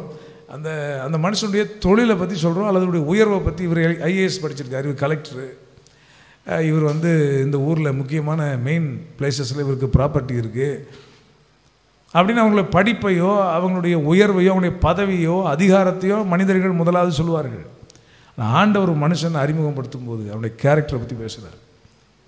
நம்ம கேரக்டரில் அன்பு, சந்தோஷம், சமாதானம், நீடிய பொறுமை, சாந்தம், தயவு, நற்குணம், விசுவாசம், இச்சை அடக்கம், இந்த ஆவியின் கனி நம்முடைய கேரக்டரில் இல்லாமல் எவ்வளோ சொத்துக்களை நம்ம வச்சுருந்தாலும் ஒரு பிரயோஜனம். ஆண்டவருடைய பார்வையில் you are nothing. In the sight of God, He will value somebody who has a character. ஒரு நல்ல ஜீவியம், ஒரு நல்ல சுபாவம். இவன் தாழ்மையானவன், இவன் பொறுமையானவன், இவன் அன்பு நிறைந்தவன், இவன் உத்தமன், இவன் அநீதியான வழியில் போக மாட்டான், நேர்மையான வழியில் தான் போவான். இதுதான் கர்த்தருடைய பார்வையில் ரொம்ப முக்கியமானது. நியாயத்தீர்ப்பின் நாளில் கர்த்தர் நம்மை சந்திக்கிற பொழுது எங்கெங்கே எவ்வளோ ப்ராப்பர்ட்டி வச்சுருக்கீங்க கேட்க மாட்டார். எத்தனை பிள்ளைகளை பற்றியும் கூட கேட்க மாட்டார். நம்ம கேரக்டர் தான் முதல்ல கேட்பார். Who we are. இந்த பூமியில் எத்தனை வருஷம் வாழ்க்கை உனக்கு வாய்ப்பு கொடுத்தனே, எத்தனை வருஷத்தில் நீ சபையில் வாட் யூ ஹேவ் டன். உன்னால் உன் சொந்த குடும்பத்தில் எல்லாரோடையும் ஐக்கியமாக இருக்க முடிஞ்சதா? உன்னுடைய சபையில் எல்லாரோடும் ஐக்கியமாக உன்னால் இருக்க முடிந்ததா? உங்கள் மாமனார் வீட்டில், மாமியார் வீட்டில் உன்னால் ஐக்கியமாக இருக்க முடியுதா? உன் நார்த்தனார் கொழுந்தனாரோடு உன்னால் ஐக்கியமாக இருக்க முடியுதா? இதெல்லாம் ஒன்றுமே இல்லாமல் அப்புறம் என்ன ஊழியம், அப்புறம் என்ன பிரசங்கம், அப்புறம் என்ன பாட்டு பாடுறது, அப்புறம் என்ன கீபோர்டு வாசிக்கிறது, கிட்டார் வாசிக்கிறது? எத்தனை ஊழியங்களை நம்ம செஞ்சாலும் கேரக்டர் இல்லைன்னா ஒன்றுமில்லை. இந்த உலகத்தில் ஒரே ஒரு ஆள் மட்டும்தான் நமக்கு எதிராளி, பிசாசானவன்.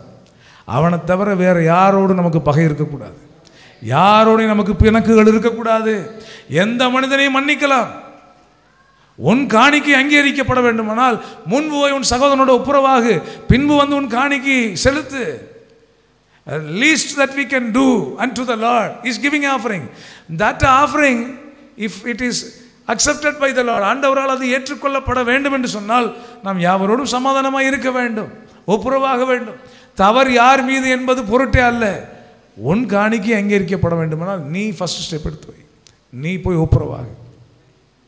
ஹல்லேலூயா, ஆமென். கர்த்தருடைய பந்தி இருக்கிறது. இன்றைக்கு கர்த்தருடைய பந்தியில் பங்கெடுக்கிறதுக்கு முன்னாடி இன்னைக்கு கர்த்தர் நம்ம எல்லாருக்குள்ளும் அந்த ஐக்கியத்தின் ஆவியை கர்த்தர் தருவாராக. பரிசுத்தான ஊற்றப்பட வேண்டுமானால் அங்கே ஒரு சமாதானம் வேண்டும், ஒரு மனம் வேண்டும், அங்கே ஐக்கியம் வேண்டும். வசனத்தின் அடிப்படையிலான ஐக்கியம். ஹல்லேலூயா, ஆமென். யோபுவை குறித்து ஆண்டவர் அறிமுகம் செய்கிற போது அவருடைய கேரக்டரை பற்றி சொல்கிறார்.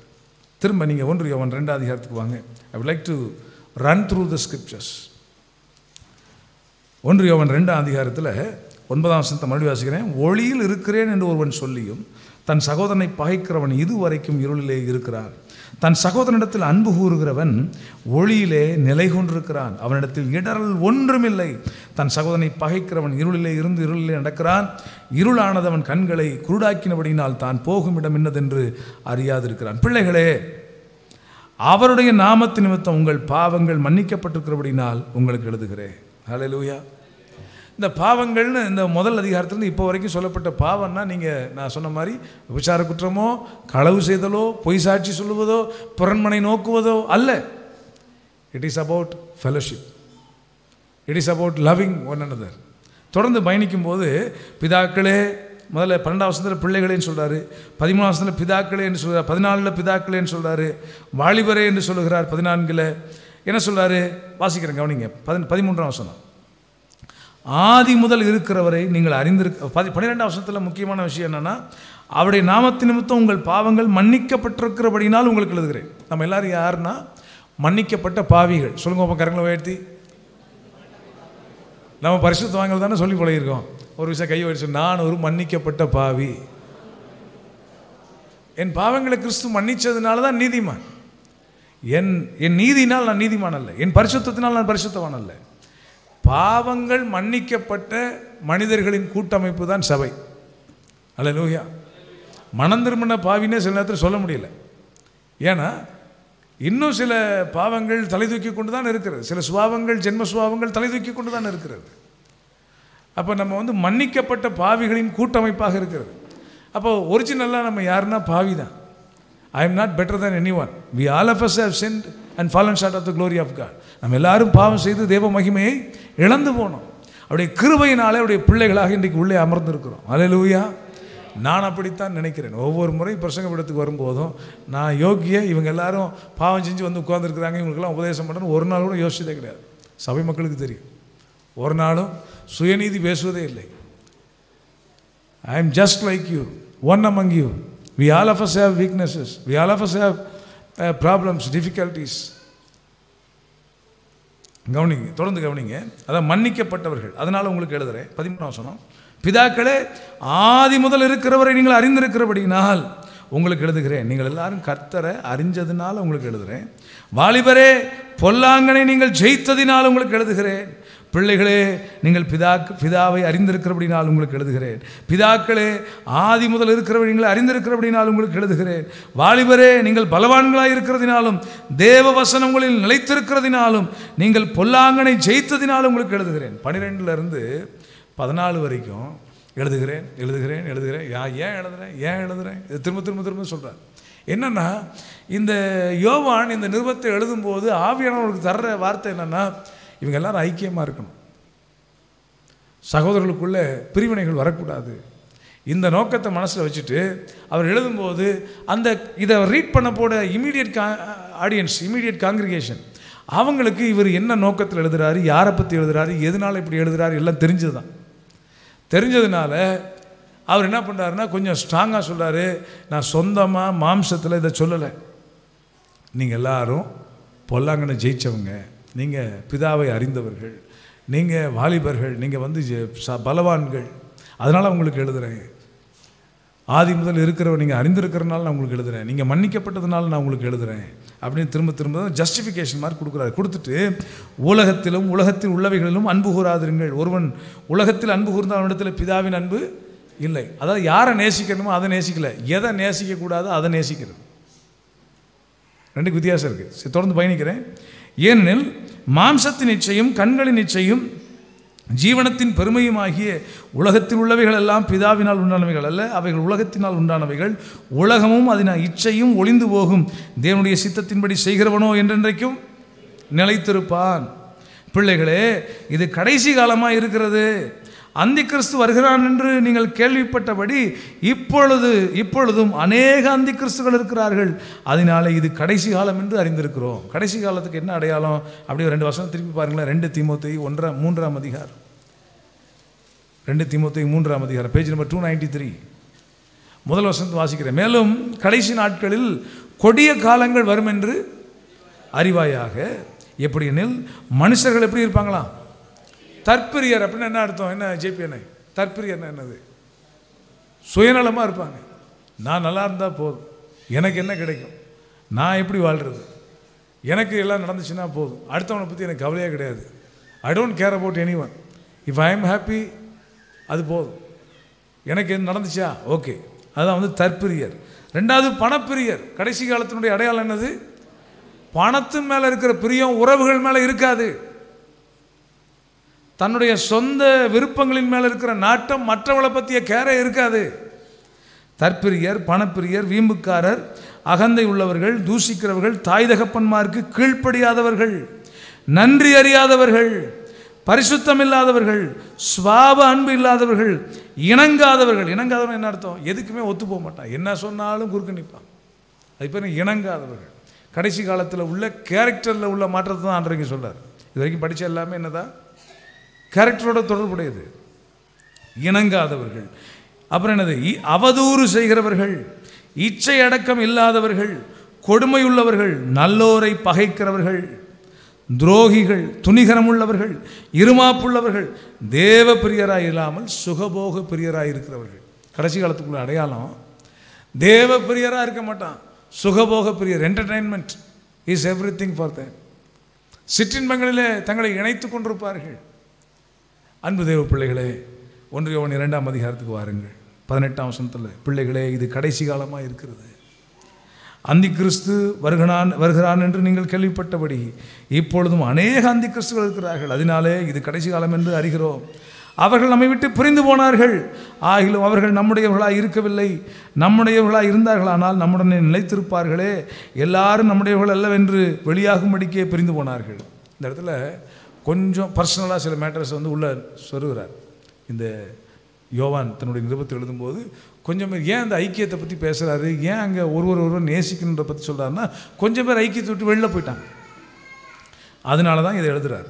நீங்கள் பரிசுத்தராலே அபிஷேகம் பெற்று சகலத்தையும் அறிந்திருக்கிறீர்கள்.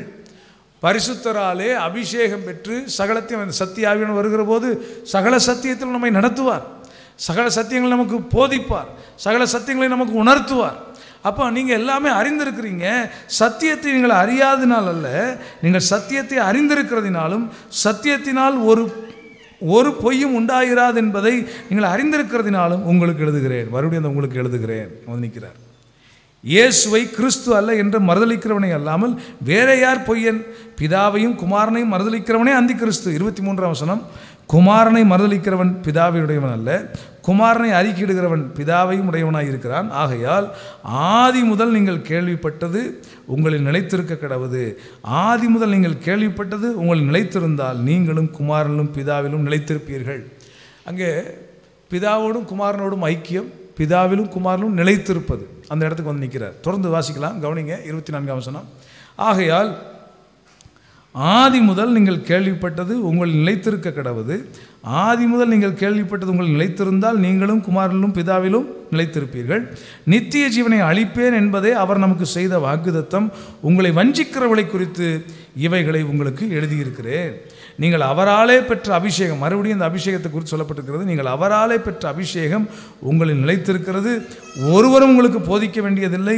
அந்த அபிஷேகம் சகலத்தையும் குறித்து உங்களுக்கு போதிக்கிறது. அது சத்தியமாக இருக்கிறது, பொய் அல்ல. அது உங்களுக்குள் போதிக்கப்பட்டபடியே அவரில் நிலைத்திருப்பீர்களாக. 28லேருந்து எல்லாம் சேர்ந்து வாசிக்கலாமா? இப்படி இருக்க பிள்ளைகளே, அவர் வெளிப்படும் போது நாம் அவர் வருகையில் அவருக்கு முன்பாக வெட்கப்பட்டு போகாமல் தைரியமுள்ளவராய் இருக்கும்படி அவரில் நிலைத்திருங்கள். அவர் நீதி உள்ளவராய் இருக்கிறார் என்று உங்களுக்கு தெரிந்திருப்பதினால் நீதியை செய்கிறவனும் அவரில் பிறந்தவன் என்று அறிந்திருக்கிறீர்கள். நீதியில் நிலைத்திருக்க வேண்டும், நீதியை செய்கிறவர்களாக இருக்க வேண்டும். அப்படி நீதி செய்தால் நாம் அவர்களில் நிலைத்திருக்கிறோம் என்று அறிந்திருக்கிறோம். இந்த நீதினா என்னன்றது தொடர்ந்து அப்படி பேசிட்டே வர்றார். நீங்கள் 5 அதிகாரம் படிக்க நேரம் இல்லை, கம்யூனியன் சர்வீஸ் இருக்கிறது. அட்லீஸ்ட் இந்த 3rd சாப்டர் நான் வந்து கம்ப்ளீட் பண்ண விரும்புகிறேன். இந்த 4ஆம் அதிகாரத்தில் சில வசனங்களை சொல்ல விரும்புகிறேன். நீங்கள் இந்த ஃப்ளோவில் அந்த ஸ்கிரிப்சர் எழுதப்பட்ட அந்த ஃப்ளோவில் வாசிச்சிட்டே போனீங்கன்னா ஒரு மையப்பொருள் எதை நோக்கி அவர் பயணிக்கிறார் என்று சொன்னால் ஐக்கியத்தை நோக்கி தான். அது சகோதரத்துவம், சபையில் உள்ள அந்த ஒருமனம், இதை நோக்கித்தான் அவருடைய பயணம் முழுவதுமே இருக்குது, இந்த நிருபம் முழுவதுமே. அப்போ தேவனுடைய சபையில் ரொம்ப அவசியமானது நாம் எல்லாரும் ஒருவர் நேசிக்க, ஒருமனப்பட, ஐக்கியப்பட நாம் எல்லாரும் பிரயத்தனம் பண்ண வேண்டும். அப்படி செய்வோம் என்று சொன்னால் ஆவியனுடைய அருள் மாறி ஊற்றப்படும். அதுதான் மெய்யான சபை, அதுதான் ஆதி சபை. அந்த சபையில் தான் ஒருவனும் தன்னுடையதை என்னுடையதுன்னு சொல்லவில்லை, சகலத்தையும் பொதுவாய் வைத்து அனுபவித்தார்கள். வீடுகளையும் காணியாட்சியும் உடையவர்களை விற்றுக்கொண்டு இயேசுவின் பாதத்தில் வைத்தார்கள். அங்கே கள்ளம் கவனம் இல்லாமல் எல்லாரும் சஞ்சரித்தார்கள். அப்படி ஒரு நிலை அங்கே காணப்பட்டதே. எப்படி என்று சொன்னால் தேவ அன்புடைய உள்ளத்திலே ஊற்றப்பட்டது. பரிசுத்த ஆவியானவர் ஊற்றப்படுகிற போது தேவ அன்பு ஊற்றப்படுகிறது. ஹல்லேலூயா, ஆமென். அந்த தேவ அன்பு முதலாவது நமக்குள்ளே, நம்முடைய குடும்பத்திற்குள்ளே, சபைக்குள்ளே வர கர்த்தர் விரும்புகிறார். ஹல்லேலூயா. ஸோ நம்ம எழும்பி பிரகாசிக்கிறதுக்கு முன்னாடி நமக்குள்ளே இருக்கிற இருளின் கிரியைகளெல்லாம் அகன்று போக வேண்டும். இருளின் கிரியைகளெல்லாம் இருக்கக்கூடாது. இருளின் பிள்ளைகளெல்லாம் நமக்கு இருளின் பிள்ளைகளாக நாம் இருக்கக்கூடாது. அந்த நோக்கத்தில் தான் இவைகளை அவர் எழுதுகிறார். ஹல்லேலூயா, ஆமென்.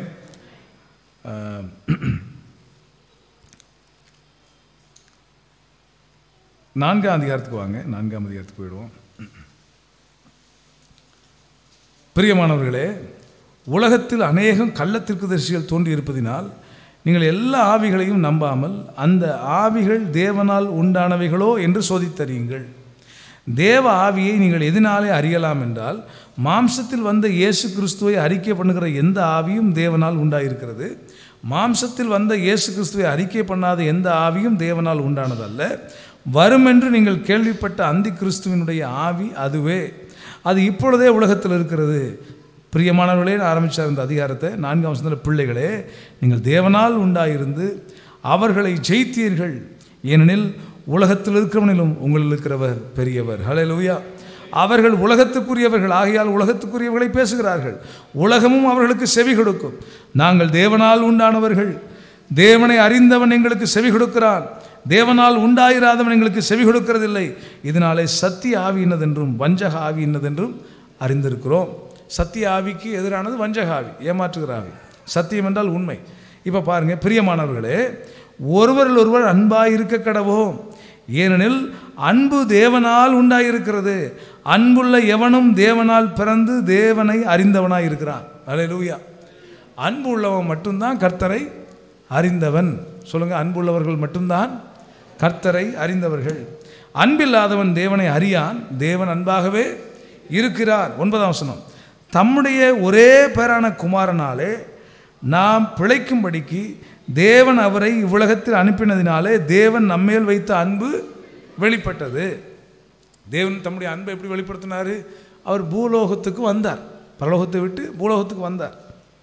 இப்போ சொல்லிட்டு, நாம் தேவனிடத்தில் அன்பு கூர்ந்ததினால் அல்ல, அவர் நம்மிடத்தில் அன்பு கூர்ந்து நம்முடைய பாவங்களை நிவர்த்தி செய்கிற கிருபாதார வழியாக தம்முடைய குமாரனை அனுப்பினதினாலே அன்பு உண்டாயிருக்கிறது. இந்த இடத்துல நீங்கள் நோக்கத்தை புரியணும். இந்த இடத்துல என்ன சொல்கிறாருன்னா, நம்ம நேசித்ததுனால அவர் நேசிக்கலை, அவர் முந்தி நம்மிடத்தில் அன்பு கூர்ந்தார். அப்போ என்ன பாயிண்ட் சொல்ல வர்றாருன்னா, நீங்கள் அந்த சகோதர ஸ்நேகம் பாராட்டுற அந்த விஷயத்தில் அவங்க நம்ம இடத்துல அன்பு வச்சு நம்ம அன்பு வைக்கணும்னு அவசியம் இல்லை. ஆயக்காரர்களும் அஞ்ஞானிகளும் அப்படி செய்கிறார்களே. உங்களை வாழ்த்துகிறவர்களை மாத்திரம் நீங்கள் வாழ்த்துவீர்களானால் நீங்கள் விசேஷித்து செய்கிறது என்ன? உங்களை நேசிக்கிறவர்களை மாத்திரம் நீங்கள் நேசிப்பீர்கள் என்று சொன்னால் நீங்கள் விசேஷித்து செய்கிறது என்ன? ஆயக்காரரும் அந்நியர்களும் அப்படி செய்கிறார்களே, அஞ்ஞானிகளும் அப்படி செய்கிறார்களே. அப்படின்னு என்ன அர்த்தம்னா, நமக்கு யாரும் அன்பு காட்டணும்னு அவசியம் இல்லை, நமக்கு யாரும் உதவி செய்யணும்னு அவசியம் இல்லை, ஆனால் நாம் அன்பு காட்ட வேண்டும். அல்லேலூயா, ஆமென். தொடர்ந்து இந்த வசனங்களை வாசிக்கலாம், கவனிங்க. அவர் நம்மிடத்தில் அன்பு கூர்ந்ததினால், அவன் அன்புனா என்னன்னு தெரிஞ்சுட்டோம். 11ஆம் வசனம், பிரியமானவர்களே, தேவன் இவ்விதமாக நம்மிடத்தில் அன்பு கூர்ந்திருக்க நாமும் ஒரு இடத்தில் ஒருவர் அன்பு கூற கடனாளிகளாக இருக்கிறோம். அல்லேலூயா. தேவன் இவ்விதமாய் நம்மிடத்தில் அன்பு கூர்ந்திருக்க, எவ்விதமாய்? இப்போ 3ஆம் அதிகாரத்தை ஸ்கிப் பண்ணிட்டோம். 3ஆம் அதிகாரத்தை ஒரு வருஷம் வாசிப்போம். 3:16 வாசிங்க.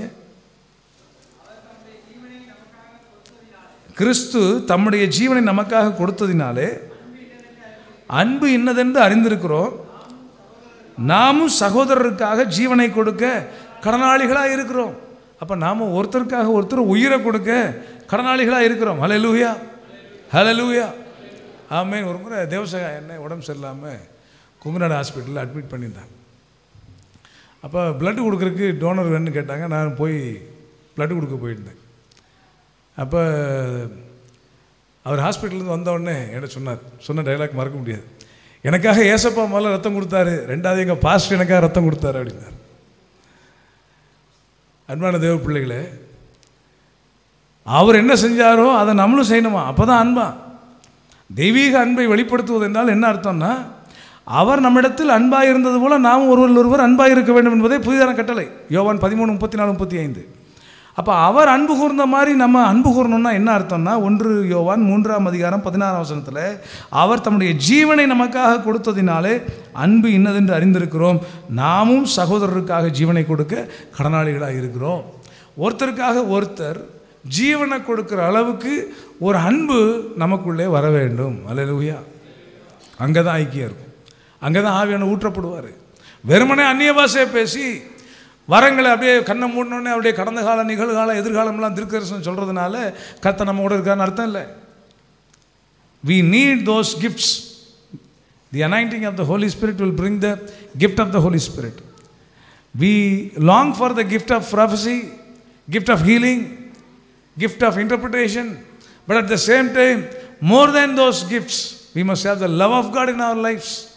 தேவனுடைய அன்பு நம்முடைய உள்ளத்தில் இல்லை என்று சொன்னால், நிபந்தனை இல்லாத அந்த அன்பு நம்மிடத்தில் இல்லை என்று சொன்னால், நம்முடைய சபை கூடுதல் வந்து இது ஒரு club, another club. City harvest assemblies of காட்ன்றது ஒரு கிளப்பாக நம்ம எல்லாரும் கூடி போவோமே ஒழிய இது உண்மையான தேவனுடைய சபையாக இருக்காது. இப்போ அந்த கேப்ரியல் இருக்கார், அவர் எந்த ஊரில் பிறந்தாருன்னு எனக்கு தெரியாது. நான் எந்த ஊரில் பிறந்தேன் உங்களுக்கு தெரியுமா? உத்தமபாளையத்தில் பிறந்தேன். உத்தமனான்னு தெரில, ஆனால் உத்தமபாளையத்தில் பிறந்தேன் நான், மதுரை உத்தமபாளையத்தில். அப்போ எங்கேயோ வளர்ந்துருக்கிறோம். ஆனால் கிறிஸ்துவின் அன்பின் நிமித்தம் ஒரு சபையில் இருக்கிறோம். இந்த கேப்ரியலுக்காக ஜீவனை கொடுக்க நான் ஆயத்தமாக இருக்கணும். அப்போ தான் அது சபை, அப்போ தான் தெய்வீக அன்பு உள்ளத்தில் இருக்குன்னு அர்த்தம். இப்போ ஒருவருக்காக ஒருவர் உயிரை கொடுக்குற அந்த ஸ்நேகம், அதுதான் இயேசுவின் ஸ்நேகம். அப்படி இல்லாமல் நம்ம சொந்த உறவுகளை கூட நம்மளால் நேசிக்க முடியல.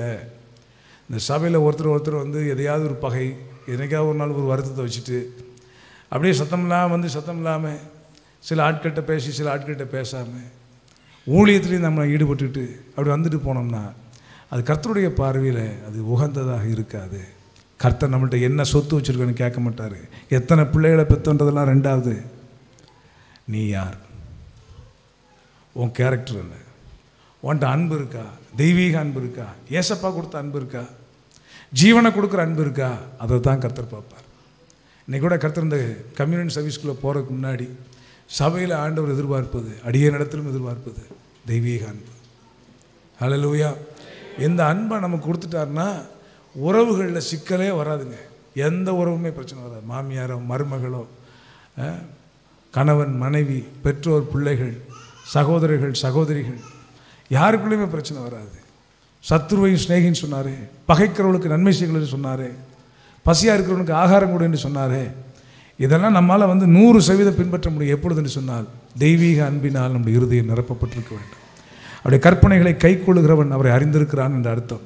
அவரை அறிந்திருக்கிறேன் என்று சொல்லியும் தேவ அன்பு நம்மிடத்தில் இல்லை என்று சொன்னால் நாம் பொய்யர்களாக இருக்கிறோம்.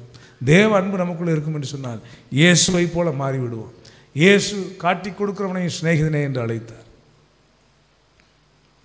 தன்னை காயப்படுத்தின, இரவெல்லாம் அலைக்கழித்த, கைகளிலும் காலிலும் ஆணி அடித்த, தலையிலே முட்குறியிடம் சூட்டின அந்த மனிதர்களுக்காக வாய் திறந்து சொன்ன முதல் வார்த்தை, பிதாவே இவர்களை மன்னியும். Nobody went and asked for sorry. ஒரு ஆள் கூட போய் சாரின்னு மனம் வருந்தி, ஐயோ நாங்கள் தெரியாமல் உங்களை அடிச்சிட்டோம், செஞ்சிட்டோம், துப்பிட்டோம், அப்படி ஒருத்தன் கூட போய் சொல்லலை.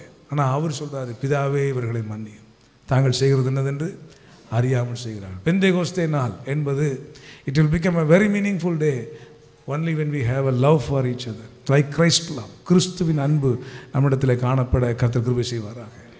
ஆமென். ஹல்லேலூயா. இங்கே பாருங்கள், அந்த 14ஆம் வசனத்தை வாசிக்க. 1 யோவான் 3ஆம் அதிகாரம் 11 வாசிக்கலாமா? நாம் ஒருவரில் ஒருவர் அன்பு கூற வேண்டும் என்பதே நீங்கள் ஆதி முதல் கேள்விப்பட்ட விசேஷமாக இருக்கிறது. விசேஷம். உங்கள் வீட்டில் விசேஷங்களா? அப்படின்னு கேட்பாங்க. கல்யாணம் ஆயிடுச்சுன்னா ஒரு வருஷம் கூட தாண்டாது. சில ஆட்கள் வந்து சொரியருக்குனே வந்து கேட்பான். என்ன கேட்பான்? ஏதாவது விசேஷம் இருக்குங்களான்னு கேட்பான். விசேஷம் இருந்தால் சொல்லுவோம்ல, சொல்லனாலும் தெரியும்ல. அல்லேலூயா. பாருங்கள், நம்ம யோகேஷ் வீட்டில் விசேஷமாக இருக்குது அப்படி ஸ்னேகா யாரும் சொல்லணும்னு அவசியம் இல்லை. அப்படி தானே?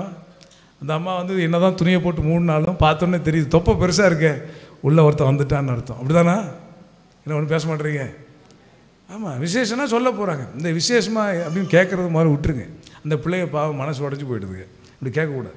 இங்கே பாருங்கள், நாம் ஒருவர் அன்பு கூற வேண்டும் என்பதை நீங்கள் ஆதி முதல் கேள்விப்பட்ட விசேஷமாக இருக்கிறது.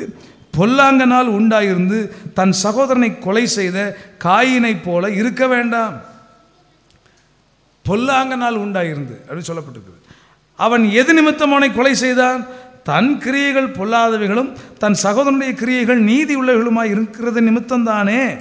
என் சகோதரரே, உலகம் உங்களை பகைத்தால் ஆச்சரியப்படாதிருங்கள். நாம் சகோதரிடத்தில் அன்பு கூறுகிறபடினால் மரணத்தை விட்டு நீங்கி ஜீவனுக்கு உட்பட்டிருக்கிறோம் என்று அறிந்திருக்கிறோம். சகோதரனிடத்தில் அன்பு கூறாதவன் மரணத்திலே நிலை கொண்டிருக்கிறான். சொல்லுங்க, என்னது? சகோதரனிடத்தில் அன்பு கூறாதவன் மரணத்திலே நிலை கொண்டிருக்கிறான். தன் சகோதரனை பகைக்கிற எவனும் மனுஷ கொலைபாதகனாய் இருக்கிறான். மனுஷ கொலைபாதகன் எவனோ அவனுக்குள் நித்திய ஜீவன் நிலைத்திராது என்று அறிவீர்கள். யார் மனுஷ கொலைபாதகன்? சொல்லுங்க ரமேஷ் பிரதர், சொல்லுங்க. யார் மனுஷ கொலைபாதகன்? சகோதரனை பகைக்கிறவன். தன் சகோதரனை யார் பகைக்கிறார்களோ அவங்க ஒருவேளை ரட்சிக்கப்படாதவங்களா கூட இருக்கலாம். உங்கள் சகோதரனோ சகோதரியோ ரட்சிக்கப்படாதவங்களா கூட இருக்கலாம். ஆனால் பகைக்கக்கூடாது. அல்லேலூயா, ஆமென். நான் சபையினுடைய இந்த சகோதரத்துவத்தையும் பேசுகிறேன், அதையும் சேர்த்தே சொல்கிறேன். இன்னொரு முறை அந்த தாயினுடைய வயிற்றில் நம்ம பிறக்க போகிறதில்லை. நம்ம எங்கே பிறக்கணும், எங்கே வாழணும், நம்முடைய குடியிருப்பின் நிலைகள் எல்லாம் முன் தீர்மானித்தது கர்த்தர். அல்லேலூயா. அப்போ கர்த்தர் நம்ம கொடுத்த குடும்ப உறவுகள் ரொம்ப அவசியமானது. அதை யாரையும் விட்டுறக்கூடாது. மரணமே அன்றி நம்மை எந்த உறவையும் பிரிக்கக்கூடாது. அல்லேலூயா. மரணம் வந்தால் நம்ம முன்னாடி போயிடும். அல்லேலூயா. இவர் என்னதான் என்ன நேசித்தாலும் எனக்கு நேரம் வந்து டிக்கெட் வாங்கிட்டு போயிட்டேன்னா அவ்வளோதான், உங்களால் தடுக்க முடியாது. ஆனால் மரணம் வரைக்கும் அன்பில் நிலைத்திருக்க வேண்டும். அல்லேலூயா, ஆமென். ஆமாம், அந்த நார்த்து நார், கொழுந்த நார், எல்லா நாரும் ஒன்று சேரணும். ஒரு ஆமென் சொல்லுங்க பார்ப்போம். நாரெல்லாம் ஒன்று சேரணும். அப்போ தான் அங்கே மனம், பூ மனம் வீசும். அல்லேலூயா, ஆமென். சார், இங்கே கவனிங்க, இந்த வசனம் என்ன சொல்லுது? தன் சகோதரனை பகைக்கிற எவனும் மனுஷ கொலைபாதகனாக இருக்கிறான். மனுஷ கொலைபாதகன் எவனோ அவனுக்குள் நித்திய ஜீவன் நிலைத்திராது. நீங்கள் பெற்றுக்கொண்ட நித்திய ஜீவனை இழந்துருவீங்க. எப்போ? சகோதர ஸ்நேகத்தில் இல்லை. ஒரு சகோதரனை பகைக்கிறீங்க, பேசுறது இல்லை, மூஞ்சியை திருப்பிட்டு போகிறீங்க, இதுக்கு வந்தால் கூட திரும்பிட்டு போயிடுறீங்க அல்லது அவாய்ட் பண்ணுறீங்க. இதெல்லாம் பண்ணுறீங்கன்னா உங்களுக்குள்ள நித்திய ஜீவன் இருக்காது. நான் சொல்ல, பைபிள் சொல்லுது. பழைய ஏற்பாட்டில் சொல்ல, புதிய ஏற்பாட்டில் சொல்லப்பட்டிருக்கிறது. So we all of us need that divine love. அவர் தம்முடைய ஜீவனை நமக்காக கொடுத்ததினாலே அன்பு இன்னதென்று அறிந்திருக்கிறோம். நாமும் அவருக்காக ஜீவனை கொடுக்க கடனாளிகளாக இருக்கிறோம். ஒருவன் இவ்வுலக ஆஸ்தி உடையவனாக இருந்து தன் சகோதரனுக்கு குறைச்சல் உண்டு என்று கண்டு தன் இருதயத்தை அவனுக்கு அடைத்து கொண்டால் அவனுக்குள் தேவ அன்பு நிலை கொள்வது எப்படி? உங்கள்கிட்ட ஆஸ்தி இருக்குது, உங்கள் சகோதரன் எல்லாம் ஈக்குவலாக ஷேர் வந்து பிரித்து கொடுக்காங்க. ஒரு வீட்டில் ஒரு 2 பேர் இருக்காங்க. இந்த 2 பேருக்கும் ஈக்குவலாக ஷேரை பிரித்து கொடுக்காங்க அப்பா அம்மா. இந்த சொத்தை வாங்கிட்டு போன அம்பானி என்ன செஞ்சிட்டார்? நல்லா வளர்ந்துட்டார். முகேஷ் அம்பானி. இன்னொருத்தர் பேர் என்னது? அனில் அம்பானியை. அவர் டக்குன்னு டவுன் ஆகிட்டார் ஃபுல்லாக.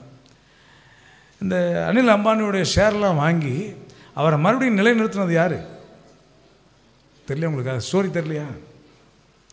முகேஷ் அம்பானி என்ன பண்ணார்னா, அனில் அம்பானி வந்து ஒன்றுமில்லாமல் நொடிஞ்சு போய் இந்த ரிலையன்ஸ் ஆரம்பித்து ஒன்றுமில்லாமல் போன நேரத்தில் எல்லாம் நஷ்டப்பட்டு கடனில் போய் நின்னப்போ அவங்க அண்ணன் அவரோட ஷேரை வாங்கி மறுபடியும் அவரை மேலே ஏற்றி தூக்கி நிறுத்தினார்.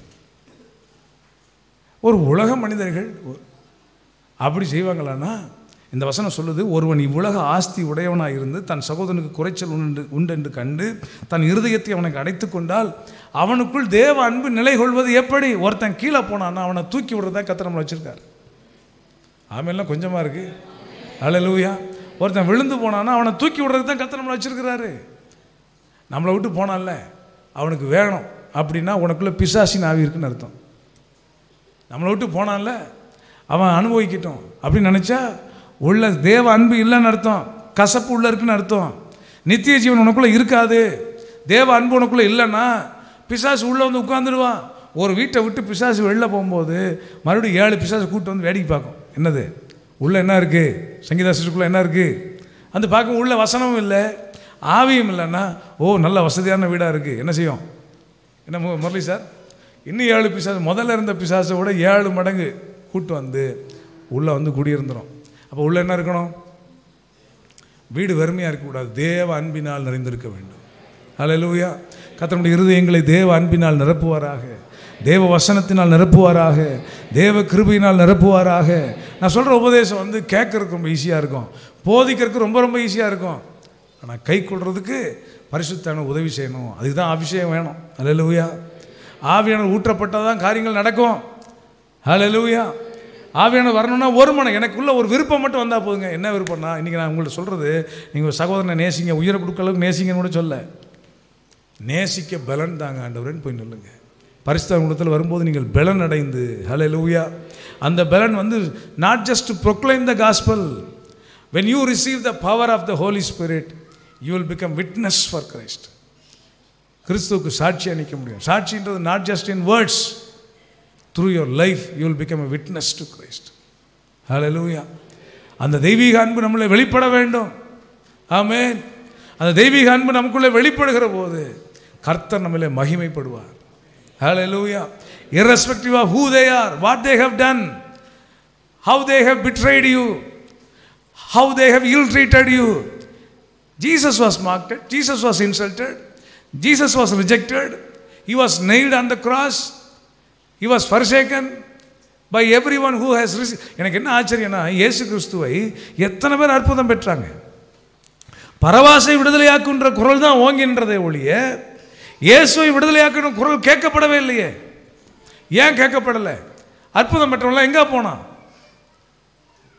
சாப்பிட்டாங்கல்ல, வயிறு நிறைய சாப்பிட்டு மிச்சம் 12 கூட மிச்சம் 7 கூட தூக்குறாங்கல்ல. அன்னைக்கு சாப்பிட்ட ஆட்கள் எங்கே போனாங்க? அவ்விடத்தில் வந்த வியாதியஸ்தர்கள் எல்லாரையுமே இயேசு சுகமாக்கினார்ல. சுகமற்றவங்களாம் எங்கே போனாங்க? தலித்தாகி சிறுபெண்ணை எழுந்துருன்னு சொல்லி தூக்கி விட்டார்ல. மரித்த பெண் உயிரோடு எழுந்து வந்தாலும் அந்த ஒரு பெண்ணாவது அங்கே வந்து இயேசுவை விடுதலையாக்குன்னு சத்தம் போட்டிருக்கலாம்ல. 12 வருஷங்களாக உதிரப்போக்கினால் கஷ்டப்பட்டு தன் ஆஸ்தியெல்லாம் செலவழித்து கொஞ்சம் கூட சுகமாகாமல் இயேசு தொட்ட உடனே அந்த நிமிஷத்தில் சுகமாச்சு. அந்த பெண்ணாவது 38 வருஷம் ஒருத்தர் படுத்து கிடந்தாலும் பெதஸ்தா குளத்தின் அருகே, அவனாயிலும் அங்கே வந்து இயேசுவை விடுதலையாக்கும் சொன்னாங்களா? இல்லை. ஆனால் ஏசப்பா என்ன சொல்கிறாருன்னா, பிதாவே இவர்களை மன்னி. That is divine love. அதான் தெய்வீகம். நம்மளுடைய நன்மையை பெற்றவங்க நம்மளை மறந்து போனாலும், நமக்கு துரோகம் பண்ணாலும், அவங்க நம்ம முன்னாடி எப்படி நடந்துக்கிட்டாலும், நம்ம ஏசப்பா பிள்ளைன்னா நேசிக்க மட்டும்தான் நமக்கு தெரியணும். ஹல்லேலூயா. என்னோடய விருப்பம், அந்த செய்தி ஆயத்தம் பண்ணும்போது என்னோடய விருப்பம், காலையில் கண்ணீரோடு தான் நான் ஆயத்தம் பண்ணி வந்திருக்கிறேன். கடைசி நிமிஷம் வரைக்கும் கர்த்தருடைய வார்த்தை கிடைக்கல. பெந்தேகோஸ்தே நாளுக்கு நான் வந்து 4 வாரம் கழித்து என் மக்களை மீட் பண்ண போகிறேன். எனக்கு கர்த்தருடைய வார்த்தை வேணும். வார்த்தை இல்லாமல் வெறுமையாக போய் நின்று வெறுமையாக சத்தம் இடுகிற வெண்கலம் போல நான் நிற்கக்கூடாது. உன்னுடைய வார்த்தையை சொல்லணுமே. ஆண்டவர் சொன்னார், நான் வார்த்தையை தருவேன். I know for sure it is a definite word from God. God loves us so much. God loves this church. Wherever I go, this is my house. இந்த வீடு கர்த்தர் எனக்கு கொடுத்த வீடு. இந்த வீட்டில் everything should be in order. இந்த வீட்டில் அன்பு இருக்கணும், இந்த வீட்டில் சத்தியம் இருக்கணும். சத்தியத்திற்கு தூணும் ஆதாரமாக இந்த சபை இருக்க வேண்டும். எங்கெல்லாம் கர்த்தர் நம்மளை கொண்டு போனாலும், இந்த சபையில் நம்ம ஒழுங்காக இல்லைன்னா, யார் என்ன நமக்கு பெரிய புகழை சொன்னாலும் அது ஒன்றும் பொருட்டல்ல. நல்ல மாடு உள்ளூரில் விலை போகுமா? அப்படி தானே சொல்லுவாங்க. அமெரிக்காவிலையும் ஆஸ்திரேலியாவிலையும் போய் பிரசங்கம் பண்ணி, பாஸ்டர் எவ்வளோ அற்புதமாக பிரசங்கம் பண்ணுறாரு, நமக்கு நிறைய பேர் என்கிட்ட வந்து செல்ஃபி எடுத்துகிட்டு போனாங்க. துபாயில் சில சபைகளுக்கு போனோன்னே முடித்தோடனே நிறைய பேர் வந்து என் கூட நின்று ஃபோட்டோ எடுத்துக்கிட்டாங்க. அதெல்லாம் it will not be counted. எனக்கு நம்ம சபை நல்லா இருக்கணும். இன்றைக்கி நான் சொல்கிறேன், it is a word from God. It is not a word from Joel. மாம்சத்தில் பேசலை, என் விருப்பத்துக்கு எதையாவது சொல்லலை, கர்த்தர் சொன்ன வார்த்தையை சொல்கிறேன். கர்த்தர் உங்களை நேசிக்கிறார். அந்த நேசத்தை நீங்கள் வெளிப்படுத்தணும்னு விரும்புகிறார். கடினம். சில மனிதர்களை நேசிக்கிறது கடினம். சில மனிதர்களோடு ஒத்து போகிறது கஷ்டம். சில மனிதர்களோடு சேர்ந்து பயணிக்கிறது ரொம்ப கஷ்டம். ஆனால் சொல்லுகிறேன், கிறிஸ்து நமக்குள் இருப்பார் என்று சொன்னால் எல்லாமே ஈஸி. பரிசுத்தாவினுடைய பலன் நமக்குள் வரும் என்று சொன்னால் எல்லாரும் நேசிக்க முடியும்.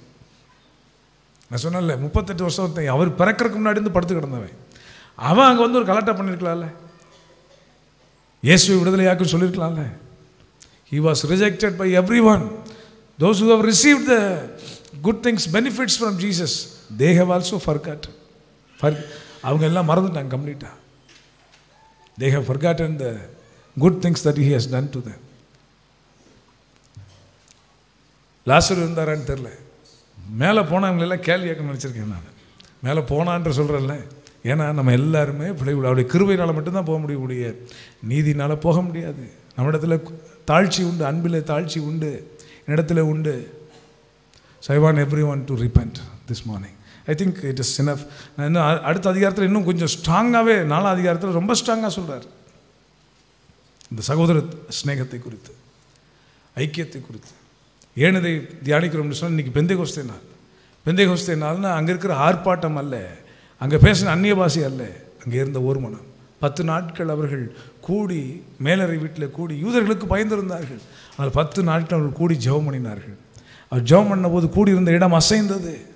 பரிசுத்தர் ஊற்றப்பட்டார், சபை ஸ்தாபிக்கப்பட்டது. அது வரைக்கும் சாதாரண வேலைக்காரி முன்னாடி மறுதளித்தவன் கூட இன்னைக்கு எழும்பி நின்று பிரசங்கம் பண்ணுகிறான். People were cut to their hearts. ஜனங்கள் இருதயத்தில் குத்தப்பட்டார்கள். ஒரே பிரசங்கத்தில் 3000 பேர் அன்றைக்கு இயேசுவை ஏற்றுக்கொண்டு ஞானஸ்நானம் பெற்று சபையிலே சேர்க்கப்பட்டார்கள். ஹல்லேலூயா, ஆமென். கர்த்தர் நமக்குள்ளே ஒரு மனதை தருவாராக, ஏக சிந்தையை தருவாராக, ஐக்கியத்தை தருவாராக. யோபோட வாழ்க்கையை மறந்துடாதீங்க. முதல்ல ஆண்டவர் எழுதணும்னு நினச்சது கேரக்டரை பற்றி எழுதணும்னு நினைக்கிறார். நம்முடைய மற்ற எல்லாமே ஒன்றும் இல்லைன்னா கூட கேரக்டர் இருந்தால் that is enough. That is more then enough to enter into the kingdom of God. ஆவியின் கனி அன்பு, சந்தோஷம், சமாதானம், நீடிய பொறுமை. இதெல்லாம் நம்மகிட்ட இல்லைன்னு சொன்னால் ஆவியான நம்மகிட்ட இல்லைன்னு அர்த்தம். ஸோ ஆவியான நமக்குள்ளே இருக்கிறான்றதுக்கு பெரிய எவிடன்ஸு நம்ம கேரக்டர் தான். ஜீவியத்தில் மாற்றத்தை கொண்டு வரார். வரங்கள் எல்லாருக்கும் கொடுக்கப்படுறதில்லை, ஆனால் கனிகள் எல்லாரும் பெற்றுக்கொள்ள வேண்டும் என்று அவர் வாஞ்சிக்கிறார். Those who receive the Lord, they have the Spirit of God. When you have the Spirit of God, you will have the fruit of the Spirit. இந்த fruit of the Spirit இல்லாமல் தேவராஜ்யத்துக்குள்ளே போக முடியாது. மாம்சத்தின் கிரியைகளுக்கு அப்படி எதிரானவை ஆவியின் கிரியைகள். ஆவியின் கிரியைகளுக்கெல்லாம் அடிப்படையானது ஆவியின் கனி. இதை பெற்றுக்கொள்ள கர்த்தர் நமக்கு கிருபை செய்வாராக. எல்லாரும் கர்த்தருடைய பந்திக்கு போகிறதுக்கு முன்னாடி ஹல்லேலூயா, கர்த்தருடைய பந்தியில் பங்கெடுக்கிறதுக்கு முன்னாடி எனக்கு யாரோடும் பகை இருக்கக்கூடாது. யாரை பார்த்தாலும் நான் முகத்தை திருப்பிட்டு போகக்கூடாது. எல்லார்ட்டையும் பேசணும். ஹல்லேலூயா. அந்யோன்யமாக இருக்க முடியலன்னா கூட ஐக்கியம், அந்யோன்யம் தேவை. அதை நோக்கி பயணிக்கணும், அதை எய்ம் பண்ணணும். இன்னைக்கு கூட நாங்கள் போய் எல்லாரும் உடனே அப்படியே எல்லாரும் இயேசு உயிரை கொடுக்குற அன்பு எல்லாத்துக்கும் இந்த வசனத்தை கேட்டுன்னு வந்துருமானா வராது. ஆவியான உள்ளே வந்தால் தான் நடக்கும். இப்போ நம்மள ஒரு விருப்பம் மாதிரி இன்னைக்கு உண்டாகட்டுமே. இந்த செய்தியோட நோக்கம் தான். ஒரு விருப்பம் ஆண்டவர்கிட்ட, எந்த ரிசர்வேஷன் இல்லாமல், எந்த நிபந்தனை இல்லாமல் ஆண்டவர்கிட்ட கேளுங்க. ஆண்டவரே, நான் எல்லாரையும் நேசிக்கிறதுக்கு எனக்கு ஒரு பலன் தாங்க, நேசிக்கிறதுக்கு ஒரு கிருபையை தாங்க. எல்லாரும் கேட்போம்மா. I want everyone to close your eyes and lift up your hearts. இந்த ஆராதனை உண்மையாகவே பரிசுத்த அலங்கார ஆராதனையாக இருக்கும், பக்தி உள்ள ஆராதனையாக இருக்கும், கர்த்தருக்கு பிரியமான ஒரு ஆராதனையாக இருக்கும். கர்த்தர் நம்மிலே மகிமைப்படுவார். நம்ம இருக்கிற இடங்களில் ஆண்டவர்கிட்ட கேட்போம். ஆண்டவரே, ஆமென். நான் ஒருவன் ஒளியிலே நடக்கிறான் என்று சொன்னால் அவன் நிச்சயமாக ஒருத்தர் ஐக்கியமாக இருப்பான். தேவனோடும் குமாரனோடும் ஐக்கியமாக இருக்கிறவன் சக மனிதர்களோடு ஐக்கியமாக இருப்பான். சகோதரனை பகைக்கிறவன் மனுஷ கொலைபாதகன், அவனுக்குள்ள நித்திய ஜீவன் இல்லை. அவர் ஜீவனை கொடுத்ததுனால அன்பு என்றால் என்ன நாங்கள் அறிந்திருக்கிறோம். நாங்களும் எங்கள் சகோதரனுக்காக ஜீவனை கொடுக்க கடனாளிகளாக இருக்கிறோம். கடனாளினா யூ ஹேவ் டு கிவ். துன்மார்க்கன் கடன் வாங்கி விட்டு செலுத்தாமல் போகிறான். ஆனால் நீதிமான்னா கடனை வாங்கினா திரும்ப செலுத்தணும். யாருக்காக ஜீவனை கொடுத்தார்? தன்னை மறுதளித்தவனுக்காக ஜீவனை கொடுத்தார், காட்டி கொடுத்தவனுக்காக ஜீவன் கொடுத்தார், கன்னத்தில் அறைந்தவனுக்காக ஜீவனை கொடுத்தார், காரி துப்புனவனுக்காக அவர் ஜீவனை கொடுத்தார். இயேசுவால் ஒருவனை நேசிக்க முடியும் என்று சொன்னார். நமக்கு எதிராக யார் என்ன பண்ணியிருந்தாலும் அவங்களை நம்மால் நேசிக்க முடியும். அன்பே கல்வாரி அன்பே, உம்மை பார்க்கையிலே என் உள்ளம் உடையுதப்பா. அன்பே கல்வாரி அன்பே, உம்மை பார்க்கையிலே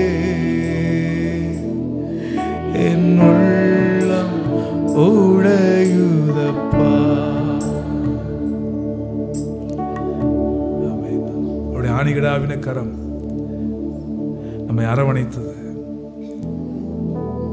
முட்கிரீடம் சூட்டப்பட்ட அந்த தலையில் அவருடைய சிந்தனையிலே அவர் பாடுகள் எல்லாம் அனுபவிக்கிற போது நம்மைத்தான் நினைத்துக் கொண்டே இருந்தார். நமக்காக அவமானங்களை சகித்தார், பாடுகளை சகித்தார். அதுதான் அன்பு என்று சொன்னார்.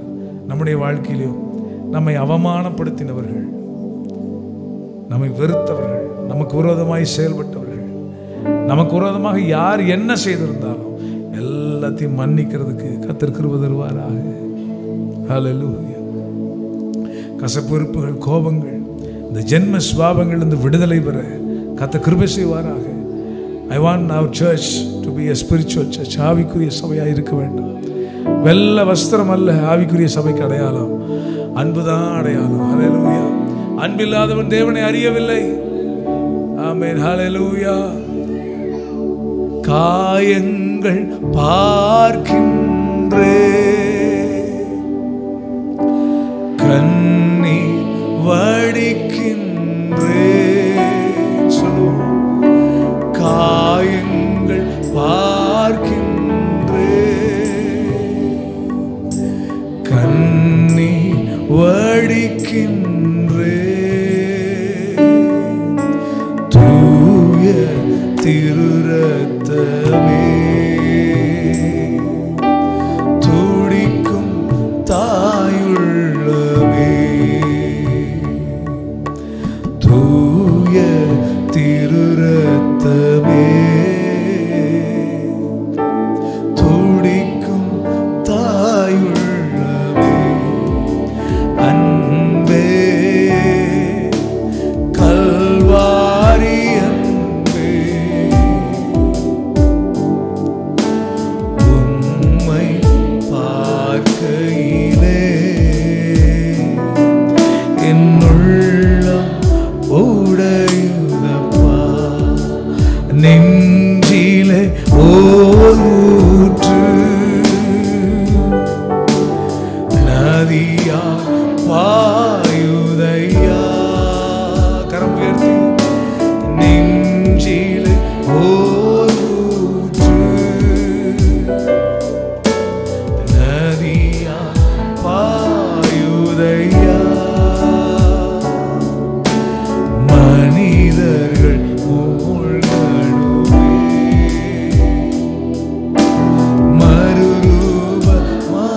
மறுரூபமாகணுமே. எல்லா மனிதர்கள் மூழ்கணுமே, மறுரூபமாகணுமே. ஆமென். எல்லா மனிதர்களும் மூலம் அந்த அன்பின் நதியில் அவர் கல்வாரி ரத்தத்தில் நம்ம எல்லாம் மூழ்கி மறுரூபமடைய ஆமென். கர்த்தர் நமக்கு கிருபை செய்வாராக.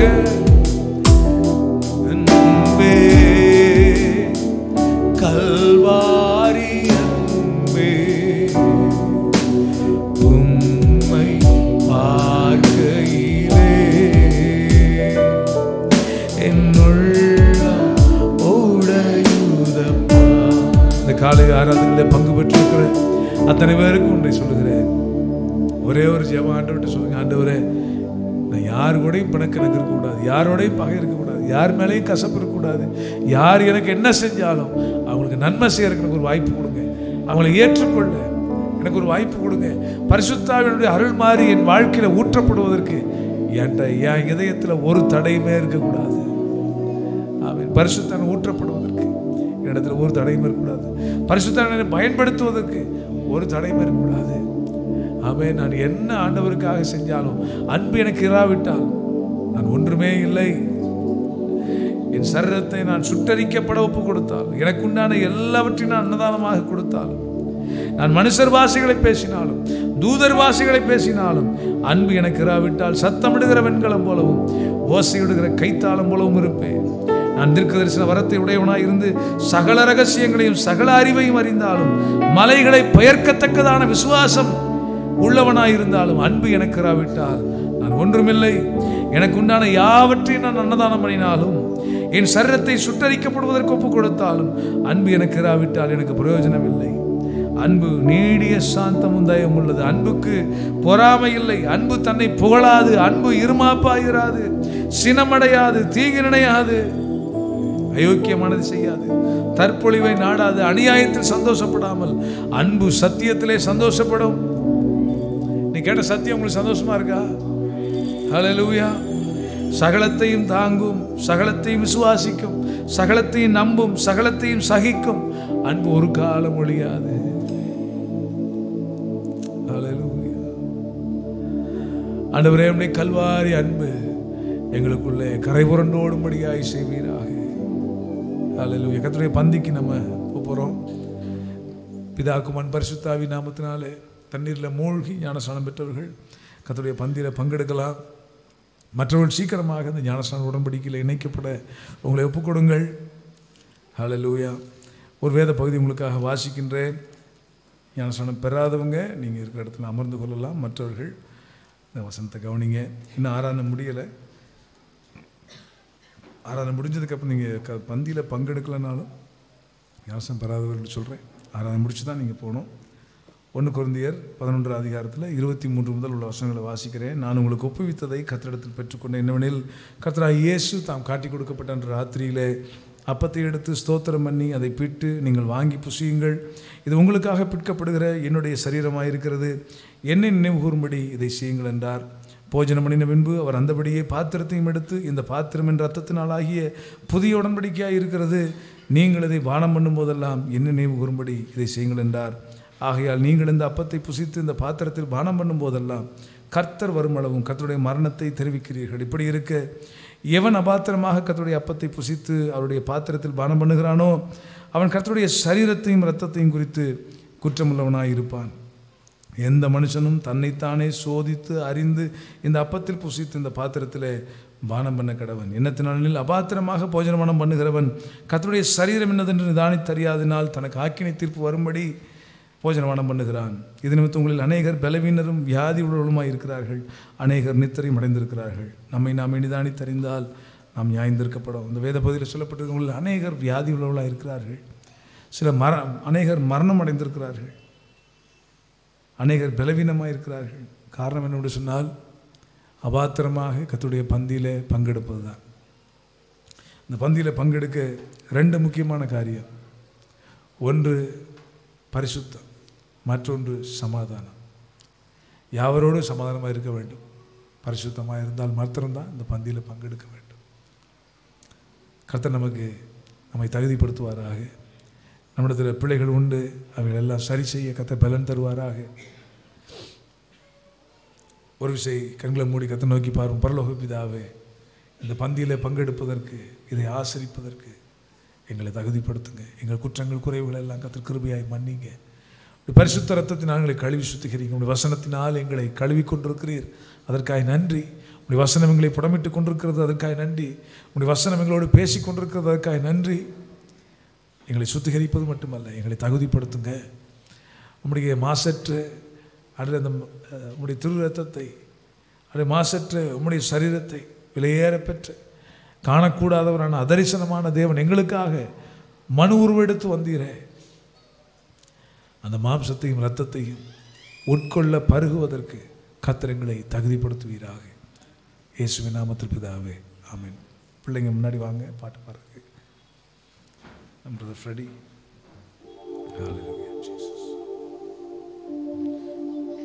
சிலுவை சுமந்த உருவம் சிந்தி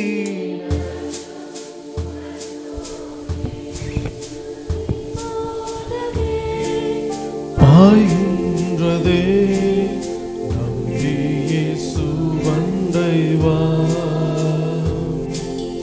நம்பி இயேசு வந்தை வா. சிலுவை சுமந்த உருவம் சிந்தின இரத்தம் புரந்தோடியே நதி போலவே ஆகின்றதே, இயேசு வந்தை வா, நம்பி இயேசு வந்தை வா.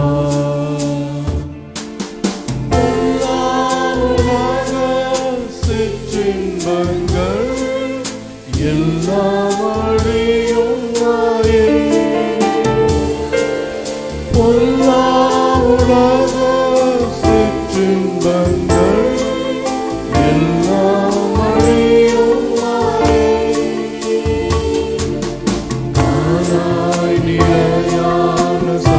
சந்தோஷம் கர்த்தாவின் அன்பண்டை வா.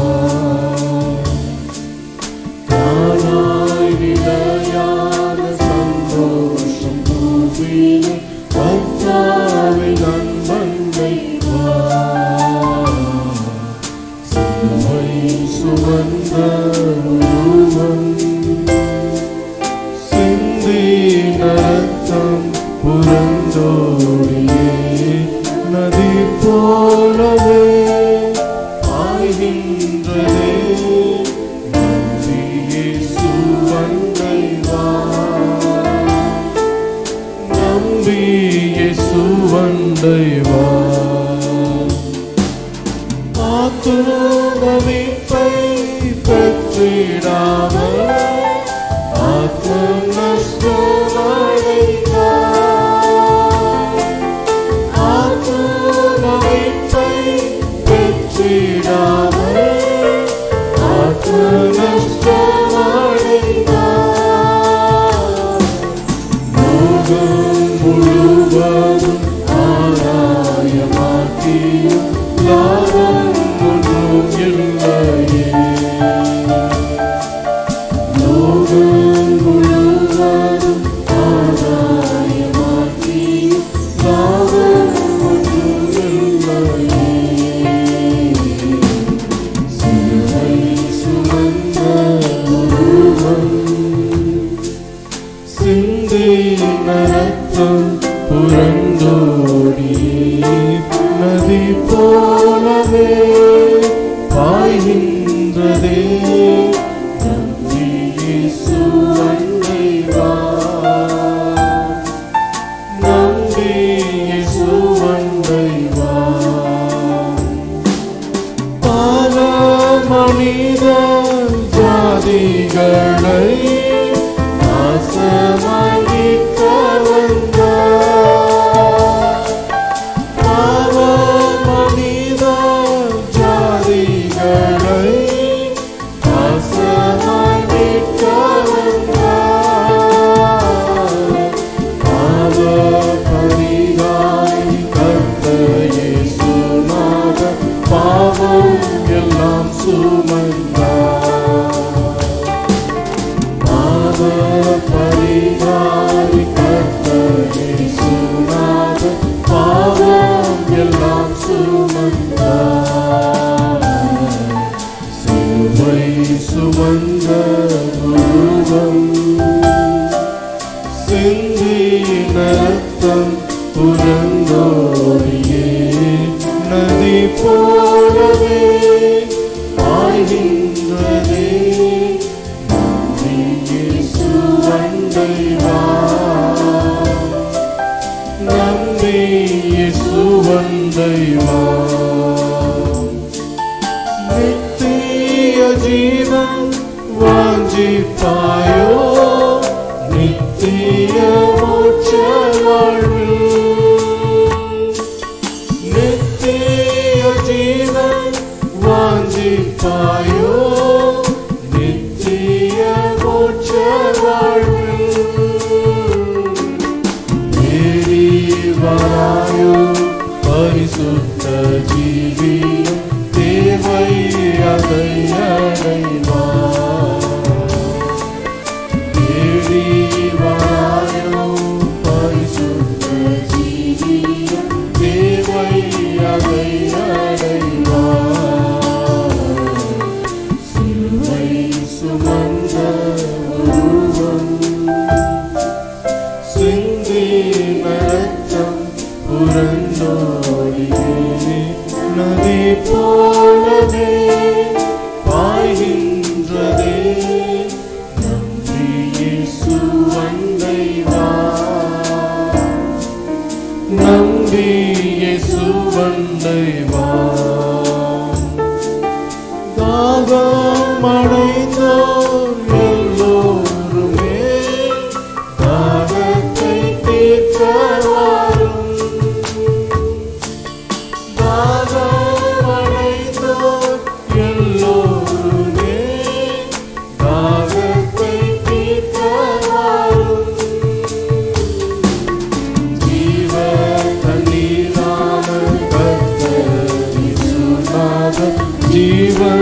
உனக்களிப்பார். ஜீவ தண்ணீரான கர்த்தர் இயேசுநாதர் ஜீவன் உனக்களிப்பார். சிலுவை சுமந்த உருவம்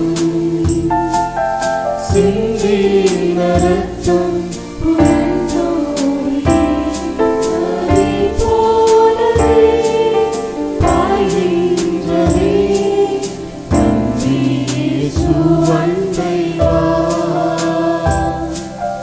நம்பி இயேசு அண்டை வா.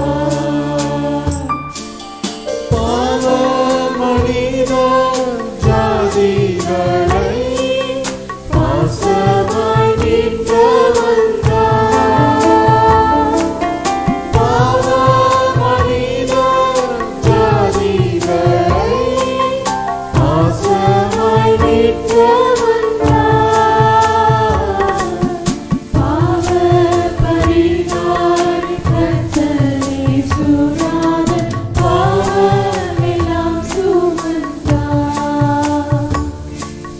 பாவ பரிகாரி கர்த்தர் இயேசுநாதர் பாவம் எல்லாம் சுமந்தார். சிலுவை சுமந்த உருவம் சிந்தின ரத்தம் புரண்டோடியே நதி போலவே பாய்கின்றதே. நம்பி இயேசு அண்டை வா, நம்பி இயேசு அண்டை வா.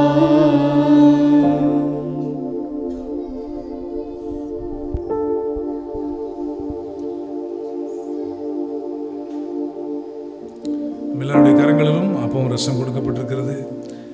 பிற்கப்பட்ட அவருடைய சரீரத்திற்கு அடையாளமாக இருக்கிறதான அந்த அப்பத்தை நம்ம எல்லாரும் ஸ்தோத்திரம் பண்ணி ஏகோபித்து நாம் புசிப்போமாக. ஸ்தோத்திரம் ஆண்டவரே, ஸ்தோத்திரம் ஸ்தோத்திரம் ஸ்தோத்திரம். அந்தபடியே சிந்தப்பட்ட அவருடைய திரு ரத்தத்திற்கு அடையாளமாக இருக்கிறதான அந்த பானத்தை நம்ம எல்லாரும் ஸ்தோத்திரம் பண்ணி பருகுவோம். ஸ்தோத்திரம் ஆண்டவரே.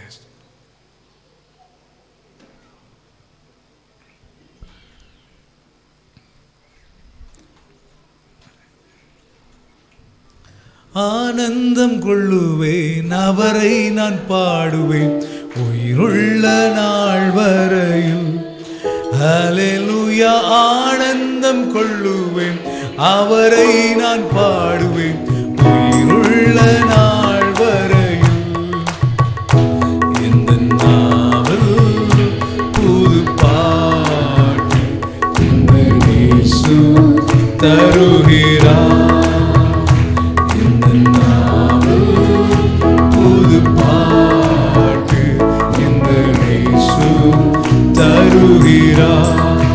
ஆனந்தம் கொள்ளுவேன், அவரை நான் பாடுவேன் உயிருள்ள நாள் வரை. அல்லேலூயா. ஆனந்தம் கொள்ளுவேன், அவரை நான் பாடுவேன் உயிருள்ள நாள் வரை. ஆமென். ஹல்லேலூயா. ஆமென். சேற்றில் விழுந்த நம்மை அவர் தூக்கி எடுத்தார். ஹல்லேலூயா. மாற்றமெல்லாம் புதிதாக்கி ஜீவன் தந்தார். ஒரு ரிதம் ஒன்று கொடுங்க, ஒரு சரணம் பாடிட்டு சந்தோஷமாக கடந்து செல்வோம். பிள்ளைங்கள்லாம் இந்த பாட்டு சரணம் பாடும்போது எல்லா சின்ன பிள்ளைகள் முன்னாடி வந்துருங்க. மிக கொண்டு ப்ரே நியூ அகாடமிக் இயர் புது வகுப்புக்கெல்லாம் பிள்ளைங்க போகிறாங்க. எல்லா சின்ன பிள்ளைகளும் இங்கே முன்னாடி வந்துருங்க.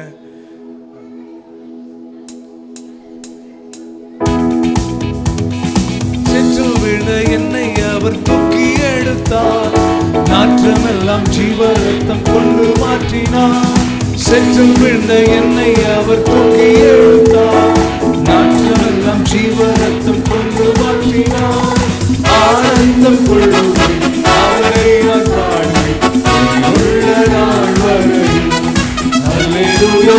ஆனந்தம் கொள்ளுவேன், அவரை நான் பாடுவேன் உயிருள்ள நாள் வரை.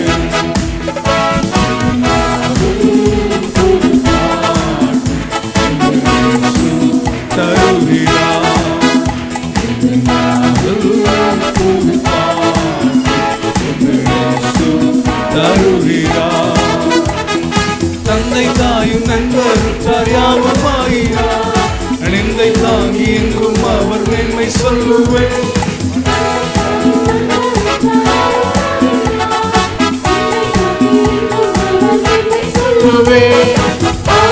ஆனந்தம் கொள்ளுவேன் அவரை நான் பாடுவேன் உள்ள நாள் வரை.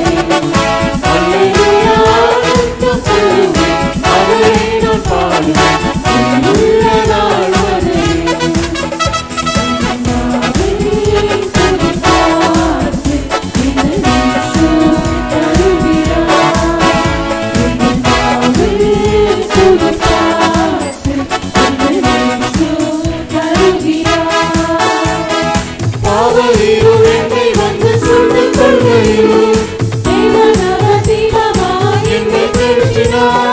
பாதையில் என்னை வந்து சொல்லும் கொள்கையில் தேவனவதீபமாய் என்னை தேற்றினார். ஆனந்தம் கொள்ளுவேன் அவரை நான் பாடுவேன் உள்ள நாள் வரை. அல்லேலூயா ஆனந்தம் கொள்ளுவேன் அவரை நான் பாடுவேன் உள்ள நாள் வரை.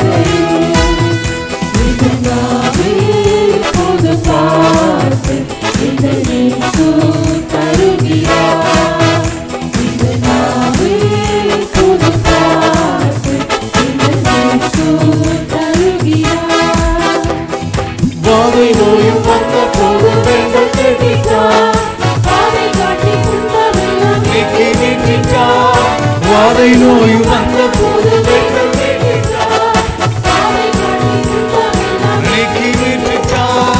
ஆனந்தம் கொள்ளுவேன் அவரை நான் பாடுவேன் உள்ள நாள் வரை.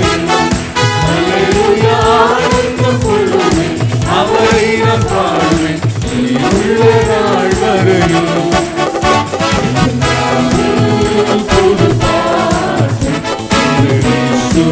தருகிறார்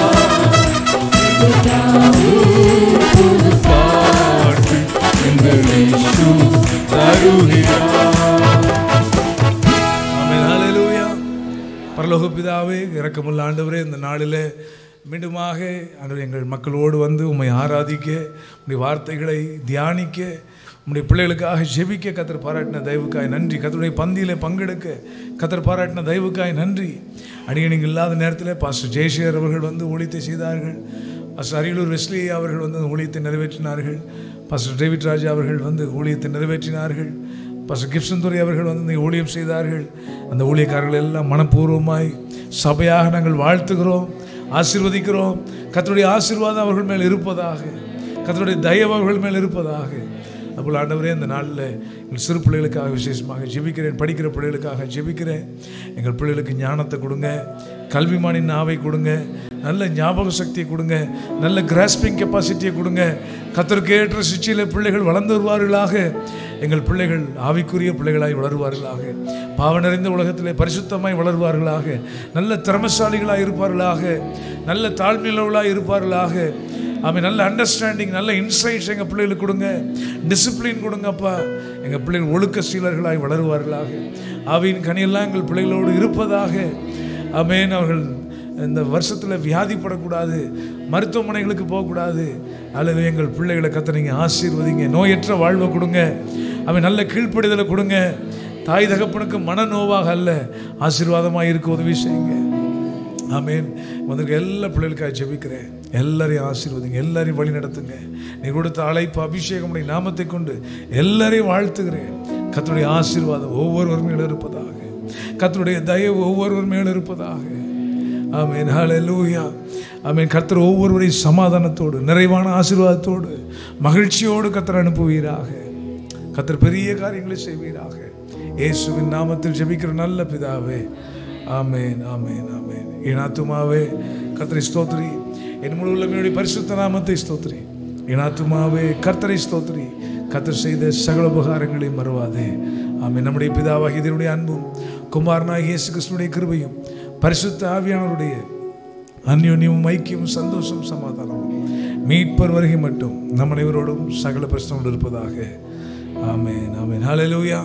கர்த்தர் ஆசீர்வதிப்பாராக. God bless you. இந்த பிள்ளைங்க, இந்த முன்னாடி இருக்கிற பிள்ளைங்க நடுவில் ஃபஸ்ட்டு நீங்கள் வெளில போங்க. உங்களுக்காக விஸ்வண்ணை ஆயத்தமாக இருக்கிறார். விஸ்வண்ணை உங்களுக்காக ஏதோ வச்சுருக்கிறார். போய் வாங்கிட்டு போகிறீங்களா?